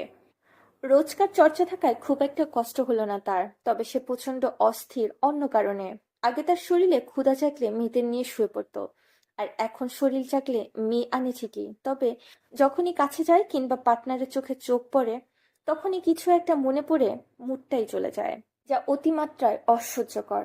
কয়েকদিন যাবৎ এসব ঘুরছে তার সাথে। মানে হয় এসবের? কে সেই কন্যা? কেনই বা খোঁজ মিলছে না তার? সামান্য দৃষ্টির বাণ ছুড়ে তার মনের সুখ কেড়ে নেওয়ার মানে কি? শুরুর দিকে মেয়েটাকে খোঁজার জন্য যতটা আগ্রহ দেখায়নি, তবে আজকাল মনে হচ্ছে মাফিয়াগিরি ছেড়ে সেই মেয়ের সন্ধানে বের হতে হবে। এসব ভাবতে ভাবতে সাঁতার কাটতে লাগলো সে। ঠোঁটে ফিসলে হাসলি, মনে দুষ্ট ভাবনা। মেয়েটা যদি বেঁচে থাকে মুখোমুখি হবেই সে। আর যখন তাকে পাবে এক দণ্ড শান্তি দেবে না, না শারীরিকভাবে আর না মানসিকভাবে। তাকে এত প্যারা দেওয়ার শোধ হাড়ে হাড়ে তুলবে। ইয়াসির যখন এসব ভাবনায় মশগুল, তখন তার সহকারী বুরাক দৌড়ে এসে সুইমিং পুলের কাছে হাঁপাতে হাঁপাতে এসে ঝরঝরে ইংলিশে বলল, স্যার, এক্ষুনি আমাদের বাংলাদেশে ফেরা উচিত। সহকারী বুরাকের কথা শুনে ইয়াসির ঘাড় ঘুরিয়ে একবার তাকিয়ে পুনরায় সাঁতার কাটতে লাগলো। বুরাক নিজেও বুঝলো ইয়াসির সিরিয়াস ভাবে নিচ্ছে না তার কথা, তাই পুনরায় আমতা আমতা করে বলল, সোহেব শুদ্ধ ভাই, শাহরিয়ার শাওন আমাদের ডোবায় কাল হামলা করেছিল। মুখোশ পরে হামলা চালানোর প্রথমে কেউ চিনতে পারেনি, তবে পরে জানা গেছে সে শাওন ছিল। ইয়াসিরের হাত পা ততক্ষণে থেমে গেছে। যে তীর এসে ভেজা চুল ব্যাগ ব্রাশ করতে করতে শীতল কণ্ঠে বলল, হঠাৎ আমাকে সুড়সুড়ি দিল কেন শালায়? যতটুকু জেনেছি তাতে মনে হচ্ছে চৌধুরী নিবাস 2টো সিসি ক্যামেরা লাগিয়েছিলাম, সেটার কথা জেনে গেছে। বড় কথা হলো, ক্যামেরা সবার প্রথমে নজর পড়েছিল ওই বাড়ির ছোট্ট গিন্নির। অবাক করা ব্যাপার, উনি একথা কাউকে না জানিয়ে 2 মেয়ে নিয়ে বাড়ি ছেড়ে চলে গেছে। তারা যাচ্ছে সেনা হাউসে। ও, আই সি। এবার দেখি ফিরতেই হবে। এই নাটকীয় পোলাপান নিয়ে আর পারা গেল না। ওরা দুই ভাই আমার পেছনে সুড়সুড়ি না দিলে শান্তি পায় না বোধ হয়। চৌধুরীদের ছোট কন্যা, সে যে মধু দিয়ে কত শখ করে খেতে চাইলাম, আবার আমার মুখের খাবার কেড়ে নিল চাওড়া পোলাপান। এবার ফুলটাকে সেনা হাউস থেকে তোলা রিস্কি হয়ে যাবে। কেন স্যার? কারণ সেনা হাউসের প্রতিটা গেটে বন্দুক হাতে তোমার বাপরা দাঁড়িয়ে থাকে। তোমার বাপদের টোপকে মেয়ে তোলা কি এত সোজা ভেবেছ? Sorry sir. যাই হোক, জেট রেডি করো, লাঞ্চ সেরে বের হব। জি স্যার। কথা বলে পুরা দ্রুত পায়ে প্রস্থান করলো। ইয়াসির জুসের গ্লাসে ঠোঁট ছোঁয়াতে গিয়ে হঠাৎ থেমে গেল। হাতের কাছে ওর আর একটা শুকনো তোয়ালের নিচে থাকা পিস্তলটা নিয়ে শুট করলো বডি ম্যাসেজ করা এক তরুণীর দিকে। নিখুঁত নিশানায় তরুণীর কপাল ফুটো হয়ে বুলেট গিয়ে লাগলো পাশের দেওয়ালে। টুম করে শব্দ করে সেটা ছিটকে পড়লো আশেপাশে। মেয়েটার সাথে সাথে মেঝেতে ধপ করে পড়লো। আর তখনই তার ছিটকে পড়লো একটি ক্যামেরা, যেটা দিয়ে এতক্ষণ ইয়াসির অতি বিধি রেকর্ড করা হচ্ছিল, এবং সেটা বাংলাদেশের কেউ নিখুঁতভাবে দেখছিল এবং নোটও করছিল। কিন্তু ধরা পড়া সাইলেন্সার লাগানো পিস্তলে মাত্র একটা বুলেট মেয়েটির প্রাণ কেড়ে নিল। মেয়েটি খোলা চোখে অদূরে দাঁড়ানো ইয়াসিরের দিকে তাকিয়ে থাকা অবস্থানে শেষ নিঃশ্বাস ত্যাগ করলো। এদিকে মেয়েটিকে ধরা পড়তে দেখে শুদ্ধ বাংলাদেশে বসে শান্ত চোখে তাকিয়ে শুধু দেখিয়ে গেল। পরদিন সকাল 8:30। শীতল থ মেরে বসে আছে তার রুমের সঙ্গে লাগানো ব্যালকনিতে। চোখ জোড়া অশ্রুতে টুইটম্বর, নীরব কান্নায় গাল ভেজা ভিজে আছে। হাতের উল্টো পিঠ দিয়ে চোখ মুছতে না মুছতে পরক্ষণেই গাল ভিজে একাকার। হেঁচকিয়ে উঠছে ক্ষণে ক্ষণে। গতকাল রাতে গাড়িতে খাওয়ার পর কি মরণ ঘুম দিয়েছিল, একবারও সজাগ হয়নি সে। সারা রাত বেহুশের মতো পড়ে পড়ে ঘুমিয়েছে। সকালে সেনা হাউসে প্রবেশের পর নাকি শুদ্ধ পুনরায় ফিরে গেছে। ইস, মানুষটা সারা রাত কষ্ট করে এলো, অথচ একবার হাসি মুখে বিদায় জানাতে পারলো না। আবার কবে দেখা পাবে ঠিক নেই। তারা কবে ফিরবে তাও জানে না। এতদিন সে কিভাবে থাকবে মানুষটাকে না দেখে? ফোনে দেখে কি মন ভরে? না ছুতে পারে? এভাবে থাকা যায় নাকি? এমন তো না যে এখন চুপি চুপি করে দেখা করতে আসতে পারবে। এসব ভেবে তার কান্না দ্বিগুণ বাড়ল। স্বর্ণ ফ্রেশ হয়ে কান্নারত বোনের কাছে এসে বসলো। ফ্রেশ হয়ে খাবি চল। শীতল বোনের কথা শুনে অশ্রু টলমল করা চোখে তাকিয়ে বলল, শুদ্ধ ভাইকে যাওয়ার সময় আমাকে ডেকেছিল? না, আমি ডাকতে বারণ করেছিলাম। কেন বারণ করেছিলি? এখন আমার কষ্ট হচ্ছে না? তোকে বলেছিলাম এত পণ্ডিতি করতে। না জানি কত কষ্ট পেয়ে ফিরে গেছে মানুষটা। বুঝতার মানুষ কষ্ট পাবে কেন শুধু শুধু? কথাটা শীতলের পছন্দ হলো না। সে চেয়ার ছেড়ে উঠে দাঁড়িয়ে বলল, বাবা মায়ের ভালো মেয়ের অভিনয় তো ভালোই করলি আপু। মেয়ে হিসেবে তুই সর্বসেরা হলেও প্রেমিকা হিসেবে তুই জঘন্য। তা কি জানিস? জানি। তোর কষ্ট হচ্ছে না শাওন ভাইয়ের জন্য? না। তুই আসলেই পাষাণ। তুই জানিস ভাইয়া তোকে ছাড়া থাকতে পারে না, তবুও কেন এত কষ্ট দিলি ভাইয়াকে? ভাইয়া কত বড় মুখ করে বলল তুই ভাইয়ার হাত কখনো ছাড়বি না, অথচ তুই কি না সবার আগে ভাইয়ার হাত ছেড়ে দিলি। বাবা মায়ের ভালো মেয়ে হওয়ার লোভ সামলাতে পারলি না। স্বর্ণ বোনের কথা শুনে এক দৃষ্টিতে তাকিয়ে রইল। তারপর হঠাৎ করে বলল, ধর, এখন খবর পেলি তোর শুদ্ধকে কেউ গুলি করেছে কিংবা রাস্তায় পিষে দিয়েছে, কেমন লাগবে তোর? আপু! শীতল এত জোরে চিৎকার করে আপু বলেছে যে তার গলার রগ ছিঁড়ে যাওয়ার উপক্রম। সে অগ্নিদৃষ্টিতে তাকিয়ে আছে স্বর্ণের দিকে। সামান্য কথাতে বোনকে এভাবে রেগে যেতে দেখে স্বর্ণ শুধু হাসলো।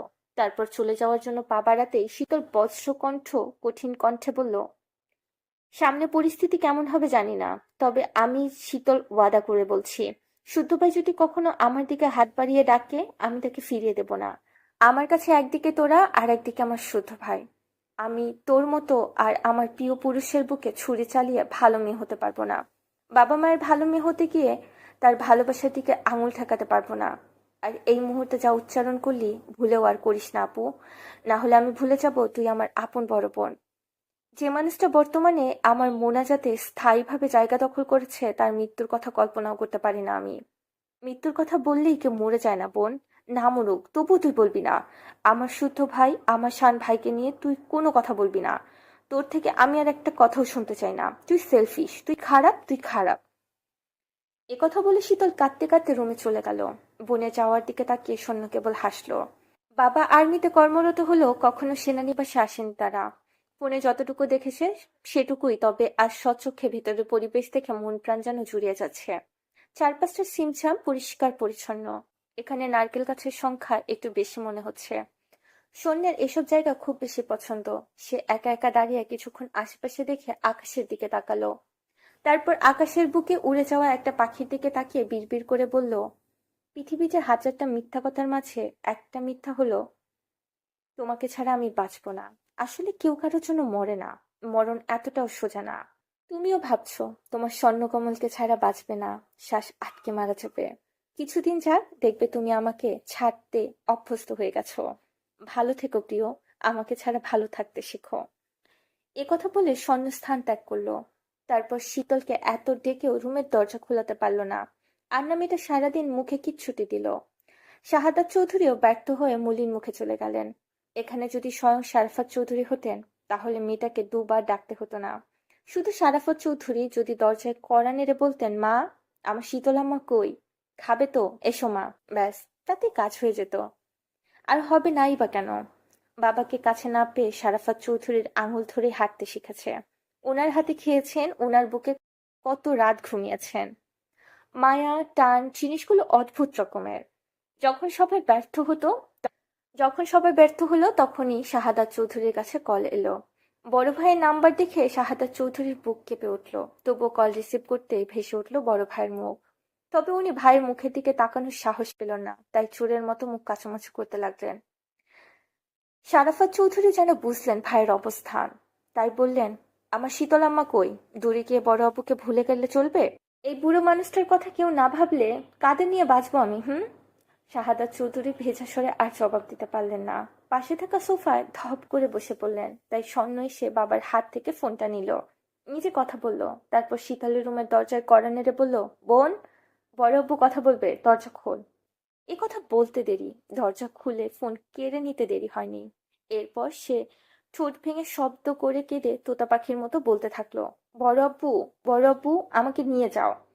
শীতলকে এভাবে কাঁদতে দেখে শারাফাত চৌধুরীর ক্যামেরা ঘুরিয়ে দিলেন অন্যদিকে। তারপর দ্রুত চোখ মুছে ক্যামেরা ঠিক করে আধুরে সুরে বলতে লাগলেন, আম্মা, আমার আম্মা যান, কাঁদে না মা, খেয়েছো মা, মুখটা শুকনা লাগছে কেন? বড় আব্বু, আমাকে নিয়ে যাও, আমি এখানে থাকবো না, আমি বাড়ি যাব। খুব তাড়াতাড়ি আমি গিয়ে তোমাকে নিয়ে আসবো মা, তোমাকে ছাড়া আমাদের বাড়ি অচল। কাঁদে না মা, তুমি কাঁদলে আমার কি ভালো থাকবো বলো? একথা বলতেই সিতারা ফোন কেড়ে নিলেন। আঁচলে চোখ মুছে জোরে জোরে কাউকে শুনিয়ে শুনিয়ে বলতে লাগলেন, আমি কালই শুদ্ধকে পাঠাবো, তোরা দুই বোন চলে আসবি। আর কে বাড়ি ফিরলো না ফিরবো এত দেখার সময় নাই, চলে আয়, আমি নিজে তোদের বিয়ে দেব। দেখি কোন আর্মি আর আর্মির বউ বাধা দিতে আসে। দেশে কি আইন কানুন নাই, নাকি আমরা আইন বুঝি না? বাড়ির মেয়ে দুটোকে নিয়ে গিয়ে লায়েক সাজছে তারা, লায়েক? মেয়ে এদের একারই, আমরা যেন বানের জলে ভেসে গেছি। আমাদের কোল ফাঁকা করবি তো আগে কেন নিয়ে মেয়ে দুটোকে দূরে সরে নিয়ে যাসনি? কেন হিসেব করে বাড়ির সন্তানকে ভালোবাসতে বলিসনি?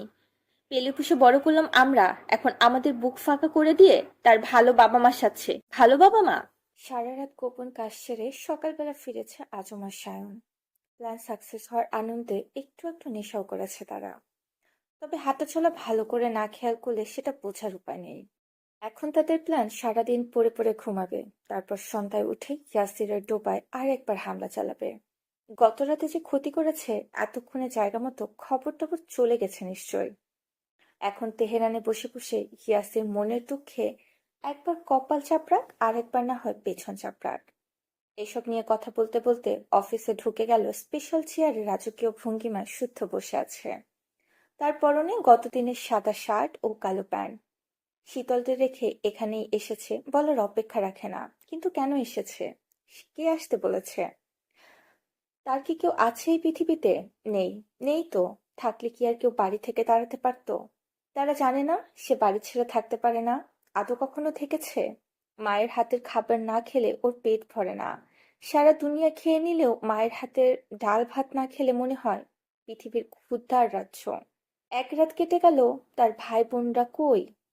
কানের কাছে তারা কিচিরমিচির করছে না কেন? নানান আবদার নিয়ে ছুটে আসছে নাই বা কেন? শীতলটা তো একবার ফোন করলো না। বোনের ছায়া থেকে ওই বেয়াদবটাও আরেক বেয়াদব হয়ে গেছে। শীতলের কথা মনে হতেই শান শুদ্ধের মুখের দিকে তাকানোর আর সাহস পেল না। এক পাষাণ নিষ্ঠুর মানবের জন্য শুদ্ধ শীতলের বিয়ে আটকে গেল। তাদের কথা না বললে হয়তো শুদ্ধ শীতলের বিয়ে আটকানোর ক্ষমতা কারোই থাকতো না। সে আটকাতে দিত না, কিন্তু ভেবেছিল 4 বোনের বিয়েটা যদি একসাথে হয় তাহলে মন ঢুকি। তারও ইচ্ছে করে না গোপনে প্রেম চালিয়ে যেতে। সে তো স্বর্ণকে আগে থেকেই বলতো বিয়ের কথা, বরং স্বর্ণ তাকে বারবার আটকেছে, এটা ওটা বলে বুঝিয়েছে, নয়তো তাদের কথা সবাই আগে জানতো। কিন্তু যার জন্য জানলো সেই সবার আগে হাত ছেড়ে নিজের পথ বেছে নিল। মধ্যখান থেকে শুদ্ধ শীতলকে দূরত্বের দহনে নতুন করে পড়তে হলো। বর্তমানে তার ভাই বোনের কষ্টের কারণ সে, একথা ভাবলেও অপরাধ বোধ বুক পাঁজর ভেঙে আসে। যাদের সম্পর্কের সূচনা নিজে করেছিল সময়ের ব্যবধানে, সেই এখন হয়েছে তাদের দূরত্বে থাকার মূল কারণ। এটা কি কষ্ট নয়?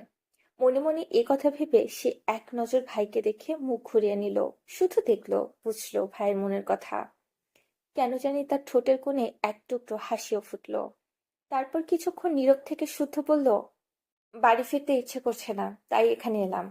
ততক্ষণে সায়ন হাত পা ছড়িয়ে মেঝেতে শুয়ে পড়েছে, মাথাটা টলছে, শরীরটা যেন ভার ছেড়ে দিতে পারলেই বাঁচে। তার দেখে দেখে আজমও তার পায়ের কাছে শুয়ে পড়ল। তখন শুদ্ধর কথা জবাবে সায়ন বলল, সবাই চিন্তা করবে। করবে না, ভালো করেছে। তাহলে যা। শুধু আমার জন্য চিন্তা করছে? আমি কিন্তু একবারও বলিনি। শুদ্ধর প্যাচ খাটানো কথায় শাওন ঘাড় ঘুরিয়ে তাকালো ভাইয়ের দিকে, ঠোঁটের কোণে মলিন হাসি ফুটিয়ে বলল, আমি যাব না। যেতে কখন বললাম?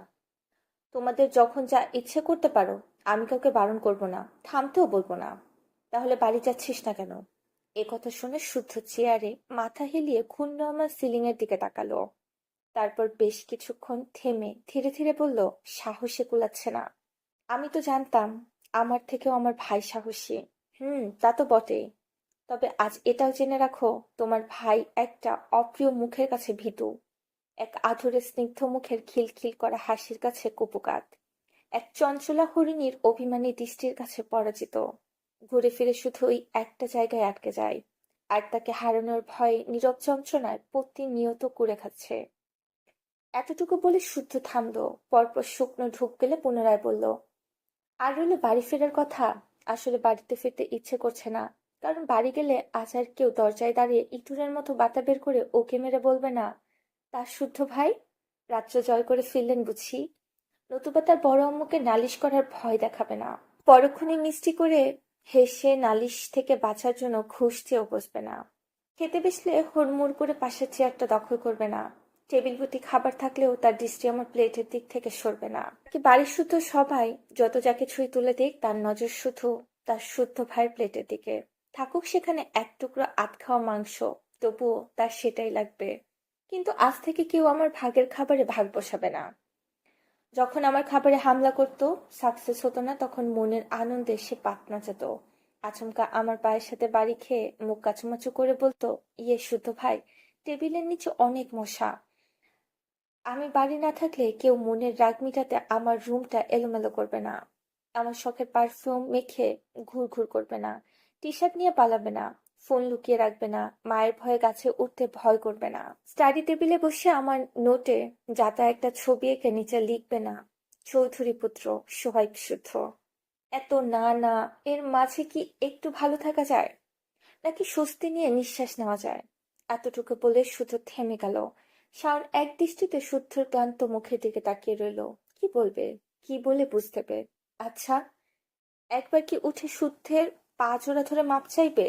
তার ভুল সিদ্ধান্তের জন্যই তো এমন হলো। ভাই কষ্ট পাচ্ছে, তাকে ছোট ভাইয়ের বুকের ভাঙন কি কমবে? থামবে কি বুকের ঝড়? শত চেষ্টা করেও শাওন একটা শব্দ উচ্চারণ করতে পারল না। আজকাল কি যখন তখন কথা বলার শক্তিও হারিয়ে ফেলছে সে? কই, আগে তো এমন হতো না। তবে কি নতুন রোগে ধরেছে তাকে? এদিকে দুই ভাইয়ের অবস্থা দেখে নীরবে ঝড় ছড়িয়ে কেটে যাচ্ছে বেচারা আঁচল। সে মানতে পারছে না এদের অবস্থা। ভালোবাসা দুটো মানুষকে ভেঙে চুরমার করে দিয়ে শেষ করে দিচ্ছে। ভালোবাসায় এত শক্তি, এত দহন! কোন বালের টানে মানুষ শুধু শুধু আরেকজনকে ভালোবাসতে যায়? কি বা আছে এই বালের ভালোবাসায়? বেশ কিছুক্ষণ নীরবতায় কেটে গেল। কেউ টুস শব্দটুকু করলো না। তবে শুদ্ধ হঠাৎ উঠে দাঁড়িয়ে শায়নকে বলল, ভাইয়া চলো। ভেজা কণ্ঠে শায়ন জবাব দিল, আমি যাব না ভাই, তুই ফিরে যা। ফ্ল্যাট নিয়েছি, তুমি আর রাজু মাস থেকে সেখানেই থাকবে। রাত বিরাতে এখানে থাকাটা রিস্কি হয়ে যাবে, তাছাড়া আম্মুরা যখন তখন আসতে পারবে না।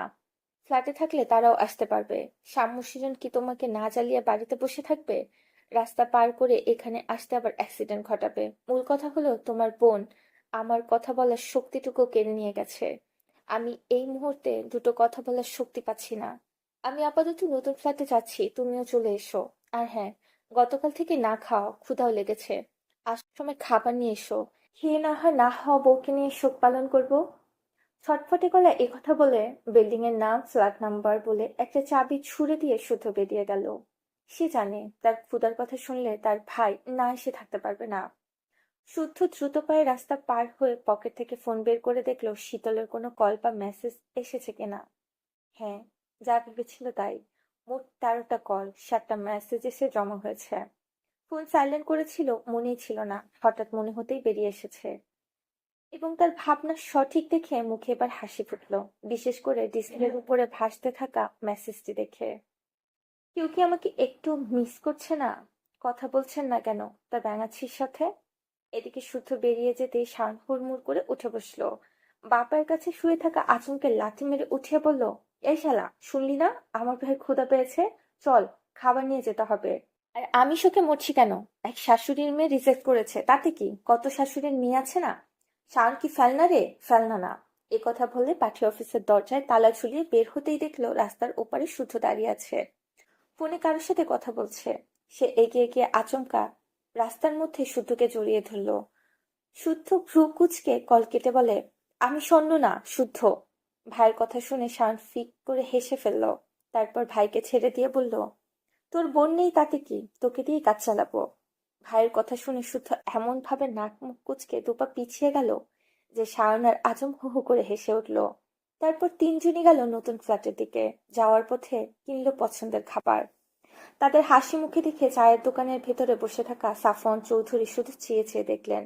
তার মনে মনে দোয়া করলেন পৃথিবী উল্টে যাক, ভাই ভাইয়ের সম্পর্ক টিকে থাক। সকালের দিকে শারাফাত চৌধুরীর সাথে কথা বলে শীতলের মন একটু ভালো হয়েছে, কান্নাকাটি থেমেছে। হঠাৎ আরেকজনের কথা মনে হতেই খোঁজ করে জানতে পারল তার রুবাব ভাই সকালে চলে গেছে শতরূপা চৌধুরীর কাছে। এই বাড়িতে নাকি তার দম আটকে আসছে। বাকিরা কত করে বারণ করলো, কিন্তু কারো কথা শোনেনি ছেলেটা। শুধু ভেজা কণ্ঠে চোখ মুছতে মুছতে বেরিয়ে যাওয়ার সময় বলেছে, একদিন এখানে পড়েছিলাম ছোট ভাই বোনদের জন্য, তারাই যখন নেই তাহলে আর থেকে কি হবে? তারা যেদিন আবার ফিরবে, আবার এই বাড়িতে চাঁদের হাট বসাবে, আমিও সেদিন ফিরবো। এ কথা শুনে শীতল আর এক দফা কেঁদে রুবাবের সাথে কথা বলল। কেঁদে কেঁদে বলল চট্টগ্রামে চলে যেতে। রুবাব শুধু মলিন হাসল কেবল। তবে ভুলেও শায়ন যে বাড়ি ছেড়ে বের হয়ে গিয়েছে এ কথা শীতলকে সে জানালো না। শুধু সে নয়, চৌধুরী বাড়ির কেউই জানায়নি। কারণ এতেও পাগল মেয়েটা নিজেকে দোষী ভাববে। বোনকে খুব কাঁদতে দেখে রুবাব বলল, তার ছুটির শেষের দিকে যাওয়ার আগে অবশ্যই সে দেখা করে যাবে। এ কথা শুনে শীতলকে মানিয়ে আকার ইঙ্গিতে জানালো সায়ন নাকি খুব বেশি কষ্ট পেয়েছে, তার সাথে যেন একটু কথা বলে। সায়ন, রুবাব, শামু, সৃজন, শখস্বর্ণ এরা কেউ শীতলের কাছে কম না।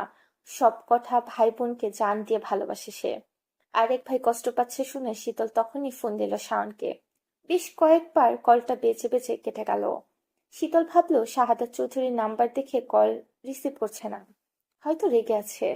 এখান থেকে একটু পরে না হয় তার ফোন থেকে কথা বলবে। মনে মনে এ কথা ভেবেই সে থমথমে মুখে শাওয়ার নিয়ে আবার খেলো। তখন কেঁদে কেটে চোখ মুখে যা অবস্থা করেছে।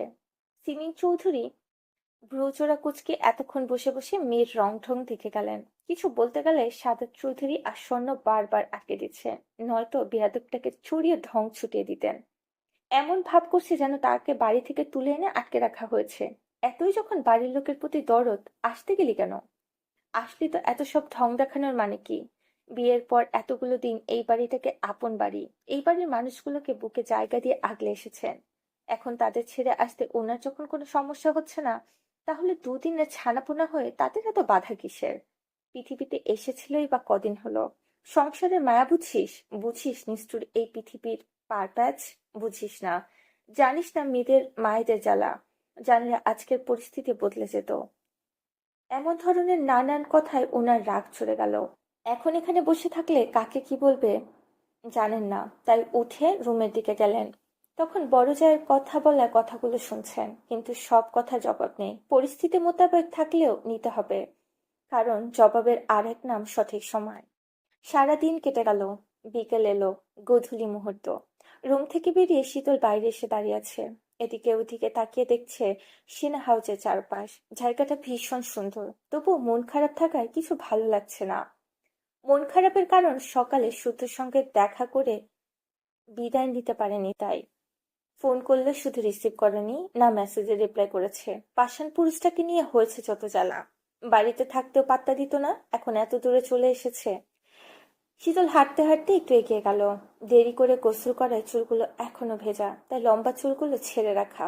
ছাড়া চুলে মৃদুভাবে উঠছে বিকেলের স্নিগ্ধ বাতাসে। পরনে সাদা ও কালো মিশ্রণের নতুন থ্রি পিস। ওড়নাটা বেশ অবাধ্য। হঠাৎ তার নজর এলো সিঁড়ি বাঁধা পুকুরের দিকে। পুকুরে ফুটে আছে অনেক লাল শাপলা। সে লাল শাপলা কাছে দেখেনি, তবে একবার সপরিবারে পিকনিক করতে গিয়েছিল বড় একটা পুকুরে। লাল শাপলা দেখেছিল সেখানে। তুলতে গেলে বড়মা বলেছিল লাল সাপটা তুলতে নেই। এই ফুলের গোড়ায় নাকি বিষধর সাপ থাকে। সাপের কথা শুনে সেদিন আর তুলেনি। শীতল কি ভেবে গালে হাত দিয়ে পুকুরের মাঝ সিঁড়িতে বসলো। মিনিট না পেরোতেই সেখানে স্বর্ণ উপস্থিত হলো। কেবল শাওয়ার নিতে ঢুকেছে, এই সুযোগে বাইরে বেরিয়ে এসেছে শীতল। বোনকে না দেখে খুঁজতে খুঁজতে সেও ছুটে এসেছে। পাশে বুঝি সে নিঃশব্দে। তার উপস্থিতি টের পেয়ে শীতল একবার তাকিয়ে দৃষ্টি ঘুরিয়ে তাকালো পুকুরের টলটলে জলের দিকে।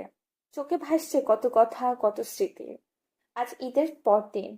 সবকিছু ঠিক থাকলে বাড়িতে কত কত মজা হতো। নয়তো চৌধুরীদের তিন গুন্নি এক গিন্নির বাপের বাড়িতে সপরিবারে দাওয়াত খেতে যেত। যখন এসব ভাবনায় মুশগুল, তখন সেখানে আর্মি ড্রেস পরা এক যুবক এসে দাঁড়ালো। পেছনে দাঁড়িয়ে গলা খাকাকি দিয়ে উপস্থিতি জানান দিল। হাসি মুখে বলল, ম্যাম, আমি জুবায়ের। স্যার আমাকে দায়িত্ব দিয়েছে আপনাদেরকে ঘুরতে নিয়ে যাওয়ার জন্য। তা কোথায় যেতে চান চলুন। একথা বলে জবাবের আশায় পাশে বসে স্বর্ণের দিকে তাকালো। চোখে মুখে মুগ্ধতা। শাহাদাত স্যারের মেয়ে আছে জানতো, তবে পুতুলের মতো দেখতে তা জানা ছিল না। বলা বাহুল্য, মিসেস শাহাদাতও ভীষণ সুন্দরী, তা বলার অপেক্ষা রাখে না। জুবাইরের বয়স ভেদে বুঝলো স্বর্ণ বড় আর শীতল ছোট।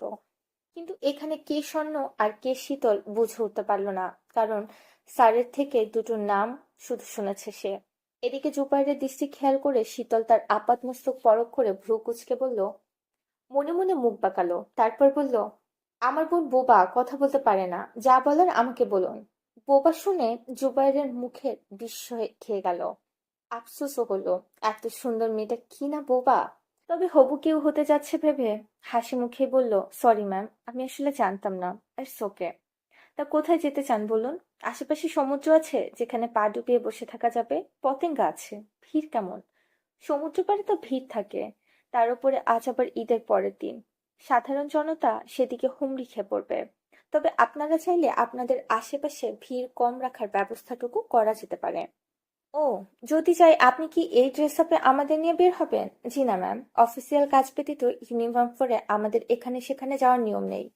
কাজেই সিভিল ড্রেস আপে বের হতে হবে। তাহলে ঠিক আছে, নয়তো আর্মি নিয়ে ঘুরছি ভেবে অনেকেই তাকাবে, সেই জন্য বললাম আর কি। জি, বুঝেছি। শীতল একবার বোনের দিকে তাকালো, জানালো একটু পরে রেডি হয়ে আসছে তারা। দুপুরের দিকে মা বাবা গিয়ে বলার মতো টুকটাক শপিং করে এনেছে। আরো করতে হবে। তারপর জুবাইর রেডি থাকতে বলে চলে গেল। তখন স্বর্ণ বোনের দিকে তাকিয়ে ভ্রু কুঁচকে বলল, আমাকে বোবা বললি কেন? আমি কবে বোবা হলাম? স্বর্ণের কথা শুনে শীতল উঠে দাঁড়িয়ে হাত ছাড়লো। তারপর ভাব নিয়ে বলল, শাওন ভাইয়ের আদেশ। ভুলেও যেন তোমার আশেপাশে কাউকে ঘেঁষতে না দেই। ভাইয়ের আদেশ অনুযায়ী আজ থেকে তুমি বোবা। সে বলবে আর আমাকে মানতে হবে? হবে। কেন হবে? কারণ আমার ভাই তোমাকে ভালোবাসে, পাগলের মতো ভালোবাসে। থাক, ভাইকে নিয়ে আর ওকালতি করতে হবে না। এখন বল, ওর সাথে তোর কথা হয়েছে? হয়েছে। আমার নামে অভিযোগ করেছে? না, শুধু বলেছে তোমার আশেপাশে যেন কেউ ঘেঁষতে না পারে। যদি ঘেঁষে তাহলে শুদ্ধ ভাইকে অন্য কারোর সাথে বিয়ে দেবে। অর্থাৎ ভাসুরের দেওয়া দায়িত্ব ঠিকঠাক মতো পালন করতেই হবে, নয়তো আমার ওগো হাতছাড়া হয়ে যাবে। বোনের কথা শুনে না চাইতেও স্বর্ণ হেসে ফেলল। তারপর দুই বোন গল্পে গল্পে রেডি হতে শাহাদাত চৌধুরী বলল, যাচ্ছ মা, যাও। জুবাই দায়িত্ববান ছেলে, আশা করছি সমস্যা হবে না। আর যা লাগবে জুবাইরকে বলবে, কেমন? আর হ্যাঁ, বলতেই ভুলে গেছি, সে কিন্তু নিজেও মেজর। আশা করি তাকে সম্মান করবে, সম্মান দিয়ে কথা বলবে। জুবাইর মেজর শুনে শীতল অবাক হয়ে বোনের দিকে তাকালো। স্বর্ণের মধ্যে কোনো ভাবান্তর দেখা দিল না, কারণ এখন তার ইউনিফর্মে যে র্যাঙ্কের ব্যাজ দেখেছিল। তারপর জুবাইরকে ডেকে পাঠালো, তারা দুই বোন পার্কিং লটে গেল। নামি দামি গাড়িতে হেলান দিয়ে সিভিল ড্রেস আপে তাদের জন্য অপেক্ষা করছিল জুবাইর। তাদের দেখে নিজেই হাসি মুখে গাড়ির দরজা খুলে দিল। বলা বাহুল্য, আর্মি কাট করা চুলের ছেলেটা যথেষ্ট সুদর্শন, মিশুকো। তবে কথা বলছে, মজা করছে, মেপে বুঝে। বের হওয়ার আগ মুহূর্তে শুদ্ধের একটা মেসেজ পেয়ে শীতলের মনটা ভালো হয়ে গেছে।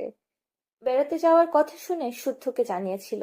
জবাবে তার ঘাড় পুরুষ বলেছে হিজাব পরে ভদ্রবেশে বের হবেন, আর তার সাথে খিলখিল করে থেকে বিরত থাকবেন।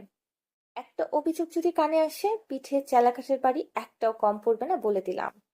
আগে শুদ্ধ যখন এই ধরনের কথা বলতো তখন রাগ করতো, মনে মনে গালি দিত, কিন্তু এখন বুঝে এসবের আড়ালেও ভালোবাসা লুকিয়ে আছে। ভদ্রতার খাতিরে টুকটাক কথা বলেছে জোবাইয়ের সাথে। তাদেরকে ওটা ওটা দেখাচ্ছে, চিনাচ্ছে। মজার ব্যাপার হচ্ছে স্বর্ণ কথা বলতে পারে তা জোবাইর জানে, এবং এটাও জানে এদের দুই বোনের একজন চঞ্চল তো আরেকজন খুবই শান্ত। সেই হিসেবে দুজনের কথা কথা হচ্ছে। এদিকে জুবাইরের আদেশ পেয়ে কয়েকজন আর্মি সৈনিক সিভিল পতেঙ্গায় উপস্থিত হয়ে জায়গা বেছে নিয়েছে, খুব সুন্দর করে সাজিয়েছেন। সমুদ্রে পা ভেজানো যাবে এবং স্পেশাল ভাবে স্বাগতম জানানোর ব্যবস্থা করেছে, যেখানে ভিড় ভাট্টা থাকবে না, হট্টগোল থাকবে না। এদিকে এটা ওটা দেখতে দেখতে যেতে যেতে মাগরিবের আজান পড়ে গেল। জ্যামে বাধা গেল। তারপর ধীরে ধীরে যখন পৌঁছালো তখন রাত প্রায় 8:30। রাত হয়ে গেলে সমুদ্র দেখতে পারবে না ভেবে শীতল মুখটা ভোঁতা করে বোনের দিকে তাকালো। এদিকে স্বর্ণ গাড়িতে উঠতেই কড়া দৃষ্টিতে খেয়াল রাখছে জুবাইরের প্রতি। এর মধ্যে ঘাবলা কিছু দেখলেই গুজে রাখা ছুরি বসাতে দ্বিধা করবে না। কাছের মানুষগুলোকে ভালো সবাই, সবাই খুব বিশ্বস্ত, তবুও অন্ধবিশ্বাস কেউ কেউ নয়। সে বরাবরই একটু কঠিন ধাঁচের। তিক্ত কাজ, তিক্ত কথাগুলো আগে করে, ভাবে, বলে, অপছন্দের তালিকা দখল করে। বাবার পরিচিত এই ছেলেটা তাদের নয়। তার বাবা-মা যে বিশেষ কারণে তাদেরকে একসাথে পাঠিয়েছে এটা বুঝতে তার কষ্ট করতে হয়নি, বরং বুঝে ফেলে তাচ্ছিল্যের হাসি হেসেছে। গাড়ি থামলে তারা একে একে সবাই নামলো। একটু পথ হেঁটে সামনে এগাতেই দমকা বাতাসে শরীর জুড়িয়ে দিল। উঠতে লাগলো পরনের ড্রেস। আকাশটা আজ গম্ভীর হয়ে আছে। চাঁদ নেই, তারা নেই, জ্যোৎস্না নেই। কেমন যেন থমথমে হয়ে আছে আকাশের অবস্থা। লাইটের ঝলকানিতে দেখা যাচ্ছে সমুদ্রের কোল ঘেঁষে সিমেন্টের ব্লক রাখা। শীতল ব্লকের উপর বেশি পা ভেজাতে ভেজাতে আশেপাশে তাকালো। আকাশের অবস্থা দেখে তেমন লোকজন নেই বোধহয়। তবে তার কেন জানি ভালো লাগছে, এবং এই ভালো লাগাটা দ্বিগুণ হতো যখন পাশে তার বিশুদ্ধ পুরুষটাকে পেত। আবার শুদ্ধকে মনে পড়ায় সে মনে মনে বলল, শুনছো হে সমুদ্র, আজ আমি একা পা ভেজালাম। খুব তাড়াতাড়ি আমার বিশুদ্ধ পুরুষকে নিয়ে আসবো, তোমার সঙ্গে তার পরিচয় করে দেব। প্রথমে খ্যাচ খ্যাচ করলেও পরে দেখবে আমার পুরুষটা খুব উদার মনের। সে একজন পাহাড় লাপার হলেও সমুদ্রকে অনীহা করবে না, বরং তোমাকে সাদরে গ্রহণ করবে। তখন আমরা দুজন দুজনের হাতে হাত রেখে একসাথে সমুদ্রে পা ভেজাবো। তারপর সেখানে অনেকক্ষণ সময় কাটালো তারা। ঘুরে দেখলো, পতেঙ্গার দোকানগুলো থেকে কেনাকাটা করে গাড়িতে উঠতেই ঝড় ছড়িয়ে বৃষ্টি নামলো। বৃষ্টির মধ্যে জুবাইরের গাড়ি টানছে কাছে, কারণ শাহাদাত চৌধুরী কলের পর কল দিয়ে যাচ্ছেন। চলেও এসেছে প্রায়, আর কিছুক্ষণ পৌঁছে যাবে। কিন্তু মেঘের গর্জন শুনে অন্তর আত্মা কেঁপে উঠল। আর এত জোরে জোরে মেঘ ডাকলে শীতল ভয়ে বোনকে আঁকড়ে ধরে বসে আছে, চোখ মুখে ভয়ের ছাপ। অগত্যা বাধ্য হয়ে এবার জুবাইরকে বলল, সামনে একটা রেস্টুরেন্টে কিছুক্ষণ অপেক্ষা করি। রাতও তো অনেক হয়েছে, ডিনারটা সেরে ফেলি। ক্ষণে বৃষ্টি কমে যাবে ইনশাল্লাহ। অবস্থা দেখে সম্মতি দিতে একটা 5 তারকা রেস্টুরেন্টে তাদের গাড়ি এসে থামলো। ভিজে পড়ে তারা রেস্টুরেন্টে প্রবেশ করলো। তিনজন বসলো কর্নারে থাকা একটি টেবিলে। স্বর্ণ ওড়না দিয়ে বোনের মাথা, মুখ, গা মুছে দিল। জুবাইর নিচেও রুমাল দিয়ে মাথা মুছতে মুছতে শুধু দেখে গেল। মনে মনে বেশ করে হাসলো। তারপর খাবার অর্ডার করলেও খাবার আসলো খুব তাড়াতাড়ি। খেতে খেতে শীতল এদিকে ওদিকে তাকাতে গিয়ে দেখলো খেতে খেতে শীতল এদিকে ওদিকে তাকাতে গিয়ে তার সামনের একটা টেবিলে নজর গেল। সেখানে একটা ছেলে বসে আছে, এবং একাই রাজকীয় ভোজ নিয়ে বসেছে। তবে একটা খাবারও স্পর্শ করছে কিনা সন্দেহ। শীতল তাকে দেখতে দেখতে ছেলেটা হঠাৎ চোখ তুলে তার দিকে তাকালেই চার চোখের চোখাচোখি হয়ে গেল, এবং তার চোখে দেখে শীতল আচমকাই বিষম খেল। কাশতে কাশতেই দেখেই গেল সামনে বসা ছেলেটাকে। আচ্ছা, নীল চোখ দেখলো নাকি? কি আশ্চর্য, বাংলাদেশেও নীল চোখের মানুষ আছে? কই, কখনো দেখেনি তো। তবে অদ্ভুত সুন্দর ছেলেটার চোখ ছোড়া। ছেলেটা কি বিদেশি নাকি বাঙালি? চেহারা দেখে অবশ্য মনে হচ্ছে বাঙালি। তার বিদেশিদের মিশলে তুলি। পৃথিবী গোল। গোলাকার এই পৃথিবীতে কোটি কোটি মানুষের বসবাস। ভিন্ন তাদের অভিমত এবং এক একজন এক এক গুণের অধিকারী। তাদের মধ্যে বিশেষ এক গুণের অধিকারী হচ্ছে আজম। বিশেষ বলার কারণ বিশেষ একটি গুণ। আর সেই গুণটি হলো তার সকল চিন্তা ভাবনার সূচনা এই ওয়াশরুমে গেলেই। সকল চিন্তার সুফল মিলে আবার এই ওয়াশরুমেই। কেন এমন হয় সে জানে না, তবে খেয়াল করেছে নরম গতিতে বসে চিন্তা করে এই সকল সমস্যার সমাধান খুঁজে পায় না। অকারণে ওয়াশরুমের কমোডে বসে চিন্তা করলে দ্রুত সমাধান পেয়ে যায়। এই জন্য সেভাবে এটা তার মনের ভেতরে লুকিয়ে থাকা সুপ্ত একটি গুণ, যে গুণের কথা কাউকে বলেনি। বললে নজর লাগতে পারে এবং গুণের প্রভাব ধীরে ধীরে কমতে পারে। সে কখনোই চায় না সবচেয়ে গোপন জিনিস গোপনেই থাকুক। তবে শাহরিয়ার ভাইকে কিছু না বললে তার মুখে অস্থির অস্থির লাগে, বুকটা কেমন আনচান করে। সে ভেবেছে যেদিন ভাইয়ের মন ভালো থাকবে সে কথাটা ভাইকে বলবে, আবদার করবে দুশ্চিন্তা করার জন্য হলেও তাকে যেন একটা স্পেশাল ওয়াশরুম বানিয়ে দেয়, যেখানে টিভি, এসি, বেড সবকিছুর ব্যবস্থা থাকবে।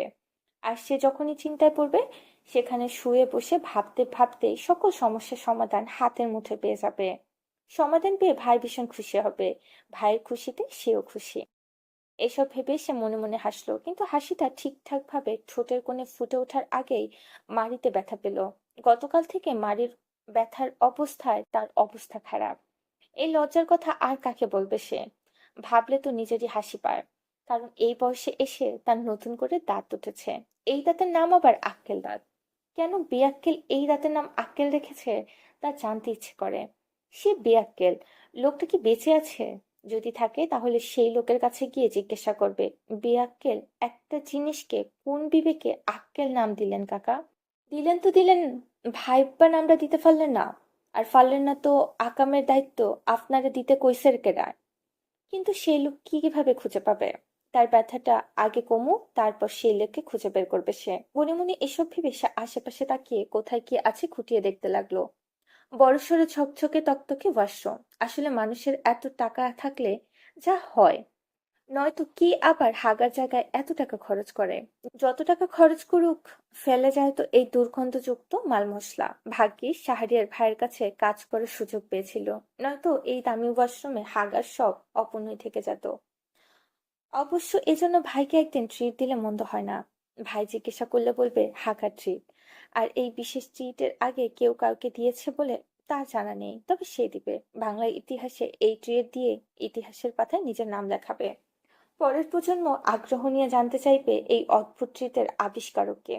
তখন অভিভাবকরা গর্ব করে বলবে, আমাদের গর্বিত দেশের গর্বিত এক সন্তান আজম আলী সৈকত। কে ঘড়ির কাঁটা যে টিকটিক করে এগিয়ে চলেছে সেদিকে কোনো হুঁশ নেই তার। সে এখনো ভাবনায় মশগুল। অথচ যার অনুপস্থিতিতে কেউ যে নিজের প্ল্যান সাকসেস করতে উঠে পড়ে লেগেছে সেটা হয়তো খুনাখুরো টের পাচ্ছে না বেচারা। মোদ্দা কথা, সায়ন যদি জানে তাহলে তার কি করবে কে জানে। কারণ সায়ন কিছুক্ষণ আগে এক 5 তারকা রেস্টুরেন্টে খেতে পাঠিয়েছে তাকে। আদেশ অনুযায়ী এসে চেয়ারে বসে খাবার অর্ডার করার পরপরই অনুভব করলো এখন ওয়াশরুমে যাওয়া প্রয়োজন। খাবার আসতে দেরি দেখে সে ওয়াশরুমে এসেছিল ব্যক্তিগত কাজ সারতে। আপাতত ইচ্ছে ছিল না ভাবনা জগতে বিচরণ করতে, কিন্তু অভ্যাসবশত ভাবনা জগতে ডুবে গেল। একের পর এক ভাবনা তার মস্তিষ্কে ঘুরতে লাগলো। ব্যক্তিগত কাজ সারতে বসে হঠাৎ তার স্মরণ এলো এই মুহূর্তে ওয়াশরুমে আসা ঠিক হয়নি। এলেও এতক্ষণে বসে সময় কাটানোর মানেই হয় না, কারণ সায়ন তাকে করা আদেশ করেছে ছায়াসঙ্গী হয়ে থাকতে। কিন্তু সেটা না করে সে ওয়াশরুমে এসে বসে আছে। এ কথা স্মরণ করে সে দ্রুত কাজ সারতে গিয়ে দেখলো পানি নেই। এবার কি হবে? তাড়াহুড়োর সময় আজাইরা ভুল কাজগুলো হয় কেন কে জানে। সে কার থেকে যেন শুনেছিল বাইরে অনেক দেশে ওয়াশরুমে পানি থাকে না, তখন টিস্যুই একমাত্র ভরসা। এটা কোনো কথা? একজন 5 তারকা রেস্টুরেন্টে ভালো লাগে না তার। যত বড় বড় নামি দামি জায়গায় সেখানে নিত্য নতুন ঝামেলা। এর চেয়ে সাধারণ ল্যান্টিনগুলোই ভালো। বদনা ভরে নিয়ে যাওয়া যায়। কাজ সম্পূর্ণ না হওয়া অবধি সেই পানি যক্ষের ধনের মতো আগলে চোখের সামনে রাখা যায়। কিন্তু শহরে তো ল্যান্টিন বললেও মানুষজন হাসে। অথচ এই পরিস্থিতিতে তাকে বাঁচার জন্য আর কোনো উপায় আছে? শহর যতই এগিয়ে থাকুক কিছু কিছু ক্ষেত্রে গ্রামই ভালো। এখন যে কার কাছে পানি চাইবে, কাকে বলবে এই বিপদের কথা? গ্রাম হলে তো এতক্ষণে চেঁচিয়ে বলা যেত, এই কলপাড়ে কে আছিস, এক বুন্দি পানি দিয়ে যা। কিন্তু এখানে তো সেই উপায় নেই। হ্যাঁ, টিস্যু আছে, কিন্তু এই কাজটা করেনি কখনো। জীবনে ভাবেনি এই কাজ করা লাগবে। সে আরেকবার চেক করে দেখলো পানি এসেছে কিনা। না, আসেনি। কতক্ষণ এভাবে বসে থাকবে? এই মুহূর্তে কাকে গালি দিবে বুঝে উঠতে পারলো না আজম। তবে তার ভাগ্য সুপর্ণ বোধ হয় হঠাৎই পানি এলো। সে খুশিতে ডকডক করে কাজ সেরে বের হতে গিয়ে দেখলো বাইরে থেকে ওয়াশরুমের দরজা লক করা। এই কাজ করলো কে? কাল লুকোচুরি খেলার ইচ্ছে জাগলো। সে এতক্ষণে দরজার হাতল ধরে টানাটানি করেও কোনো সমাধান আনতে পারলো না। বাধ্য হয়ে দরজায় থাবা দিয়ে ডাকলো, কিন্তু কেউ সাড়া দিল না, খুললো না। খাবার অর্ডার দিয়ে ওয়াশরুমে এসেছে, তাও প্রায় ৮ ঘন্টা হয়ে গেছে। একথা স্মরণ হতেই তার বুক ধড়ফড় করতে লাগলো। দ্রুত পকেট থেকে ফোন বের করে একের পর এক কল করতে থাকলো সায়নকে, কিন্তু সায়নের কোনো খোঁজ নেই। সে পুনরায় কমোডের ঢাকনা নামিয়ে চেপে বসলো। তারপর ফোনটা নিয়ে দ্রুত গতিতে টাইপ করে শায়নকে ঘটনা জানালো, কিন্তু শায়ন মেসেজ সিন করছে না, কলও করছে না। কিছুক্ষণ আগেই তো কথা হলো, এই সময়টুকুর মধ্যে কোথায় গেল? গেল, গেল, ফোনটা কোথায় রেখেছে? এখন কি হবে? এখান থেকে কিভাবে বের হবে? একথা ভাবতে ভাবতে তার কাল ঘাম ছুটে গেল। সে ধরধর করে ঘামতে ঘামতে সেখানেই মাথা ঘুরে পড়ে গেল। শীতল খেতে খেতে এদিকে ওদিকে তাকাতে তাকাতে তার নজর বিঁধল সামনের একটা টেবিলে, যেখানে একটা ছেলে বসে আছে এবং একাই রাজকীয় ভঙ্গি নিয়ে বসে আছে। তবে একটা খাবার স্পর্শ করছে কিনা সন্দেহ। শীতল তাকে দেখতে দেখতে ছেলেটা হঠাৎ মুখ উঁচিয়ে চোখ তুলে তাকালো।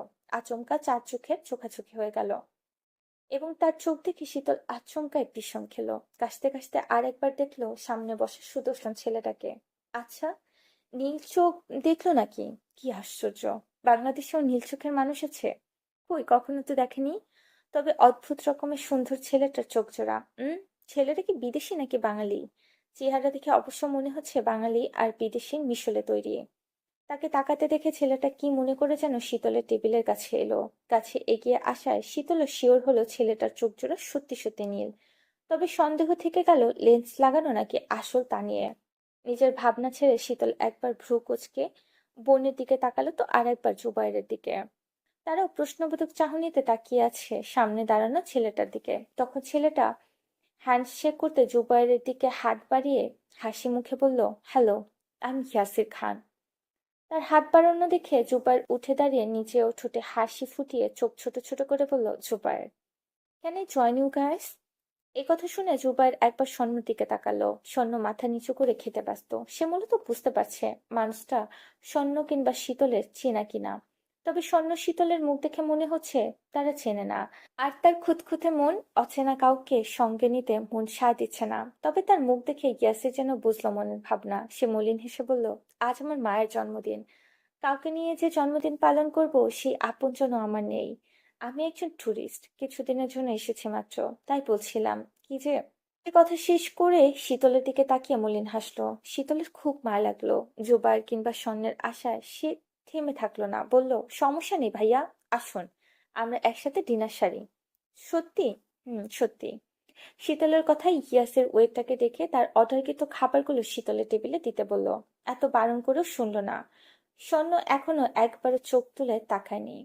তখনই স্বর্ণের ফোনে সায়নের নাম্বার থেকে কল এলো। এতে স্বর্ণ একটু অবাকই হলো। তবে কল কেটে যাওয়ার আগে কল রিসিভ করতে সায়ন বলল, এখনো কি রেস্টুরেন্টে আসিস? হুম। তুমি কি? আচম ওয়াশরুমে আটকে গেছে, গিয়ে দেখ। মানে? গিয়ে দেখ হারামজাদা বেঁচে আছে নাকি পটল তুলেছে। আজম ভাই চট্টগ্রামে? তোরা যে রেস্টুরেন্টে আছিস সেখানের ওয়াশরুমে।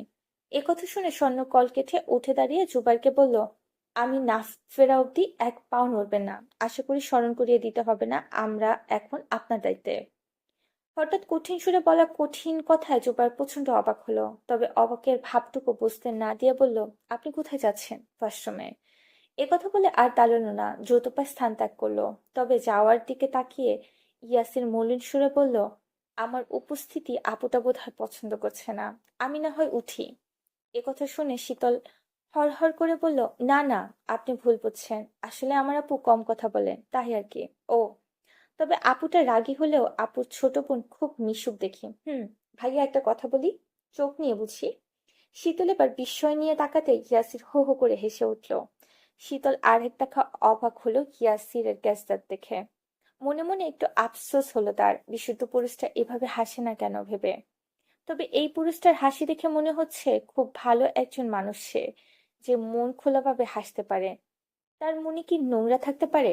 একথা ভেবে সে নিজেই হেসে আগ্রহ নিয়ে বলল, তার মানে আপনার চোখ কি সত্যি সত্যি নীল? হুম, খুব সুন্দর।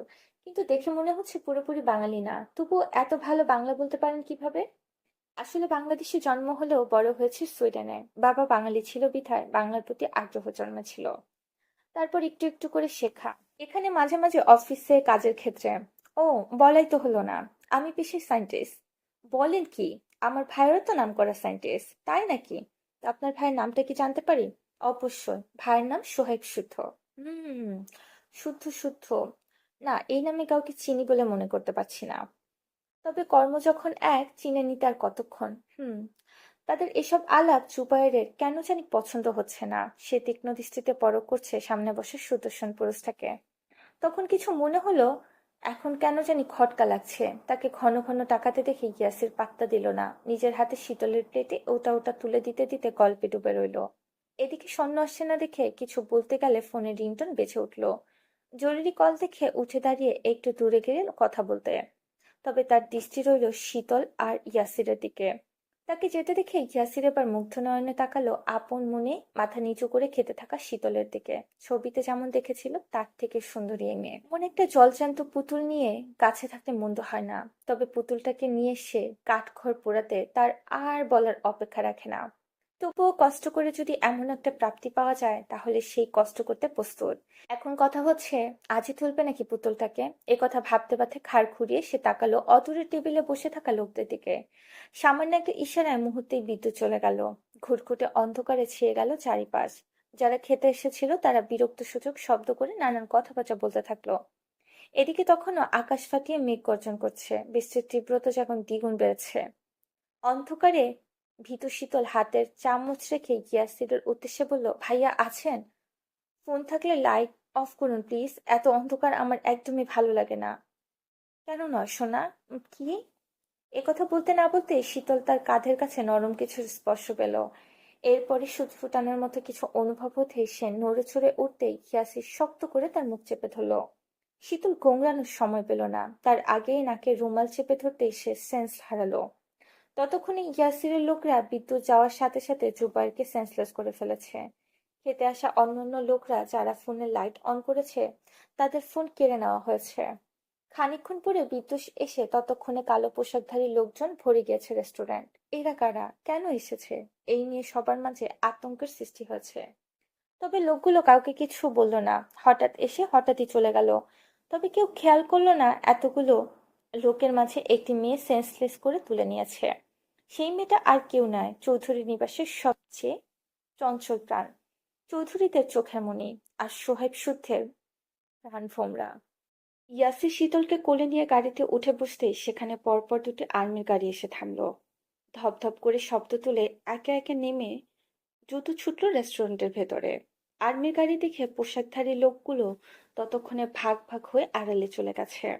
ওরা আর্মিদের ওপর খেয়াল রেখে ইয়াসিরকে বলল গাড়ি টান দিতে। কারণ জুবাইরের খেতে বসেই ইয়াসিরকে সন্দেহ হয়েছিল এবং নিখুঁতভাবে সে কাউকে ইনফর্ম করায় আর্মিরা এখন এখানে এসে হাজির হয়েছে। বেচারা জুবায়ের সব চেষ্টা করলেন, শেষ রক্ষা করতে পারল না শীতলকে। ইয়াসির ওর গাড়ির ড্রাইভারকে গাড়ি টান দিতে বলে শীতলকে নিয়ে পেছনের সিটে আরাম করে বসলো। ইস, মেয়েটা এত সফট কেন? কোলে তুলে মনে হচ্ছে মাখন। ওর উপর থাকা অবচেতন শীতলের আপাতমস্তক পরখ করে ইয়াসির হাসল। পুরাই পুতুল একটা, দেখে মনে হচ্ছে সদ্য যৌবনে পা রেখেছে। অর্থাৎ মেয়েটিকে বন্দিনী করে ইচ্ছে মতো ব্যবহার করতে পারবে। যদিও ওর ভাইগুলো একটু ঝামেলা করতে পারে, ওসব সামলে নেওয়া যাবে। একথা ভাবতে ভাবতে ইয়াসির শীতলকে বুকের সাথে চেপে ধরে নাক ডুবালো গলায়। জোরে জোরে শ্বাস টেনে এরপর একইভাবে শ্বাস টানতে লাগলো। কি যেন মিষ্টি একটা সুগন্ধ মেটার গায়ে। সে এবার শীতলের ঠোঁটটা আঙুল দিয়ে স্লাইড করে বলল, আরো কিছুদিন মায়ের কোলে থাকার সময় দিতাম তোমাকে সোনা। আমি ভেবেছিলাম আমার মতো জানোয়ারের কাছে আরো কদিন পর আসো। কারণ মানুষ যেমন ফুল ভালোবাসে, আমি তেমন ভাবে নারী দেহ পছন্দ করি। কোনো মেয়ের শরীর পেলে আমার মাথা টাথা ঠিক থাকে না। এজন্য ভেবেছিলাম সদ্য যৌবনে পা পরিপূর্ণ যৌবনবতী হয়ে আমার কাছে আনতে। কেন জানো? কারণ এখন তুমি এবং তোমার সুন্দর এই শরীরটা বড্ড নাজুক, বড্ড তুলতুলে। ধরতেও ভয় লাগছে, না জানি কত ব্যথা ট্যাথা পাও। ভয় নেই, আমি তোমাকে খুব যত্ন করব, খুব খুব আদরে রাখবো। সেন্স ফিরে একদম জেদাজেদি করবে না। ওকে, ভদ্র মেয়ে হয়ে থাকবে।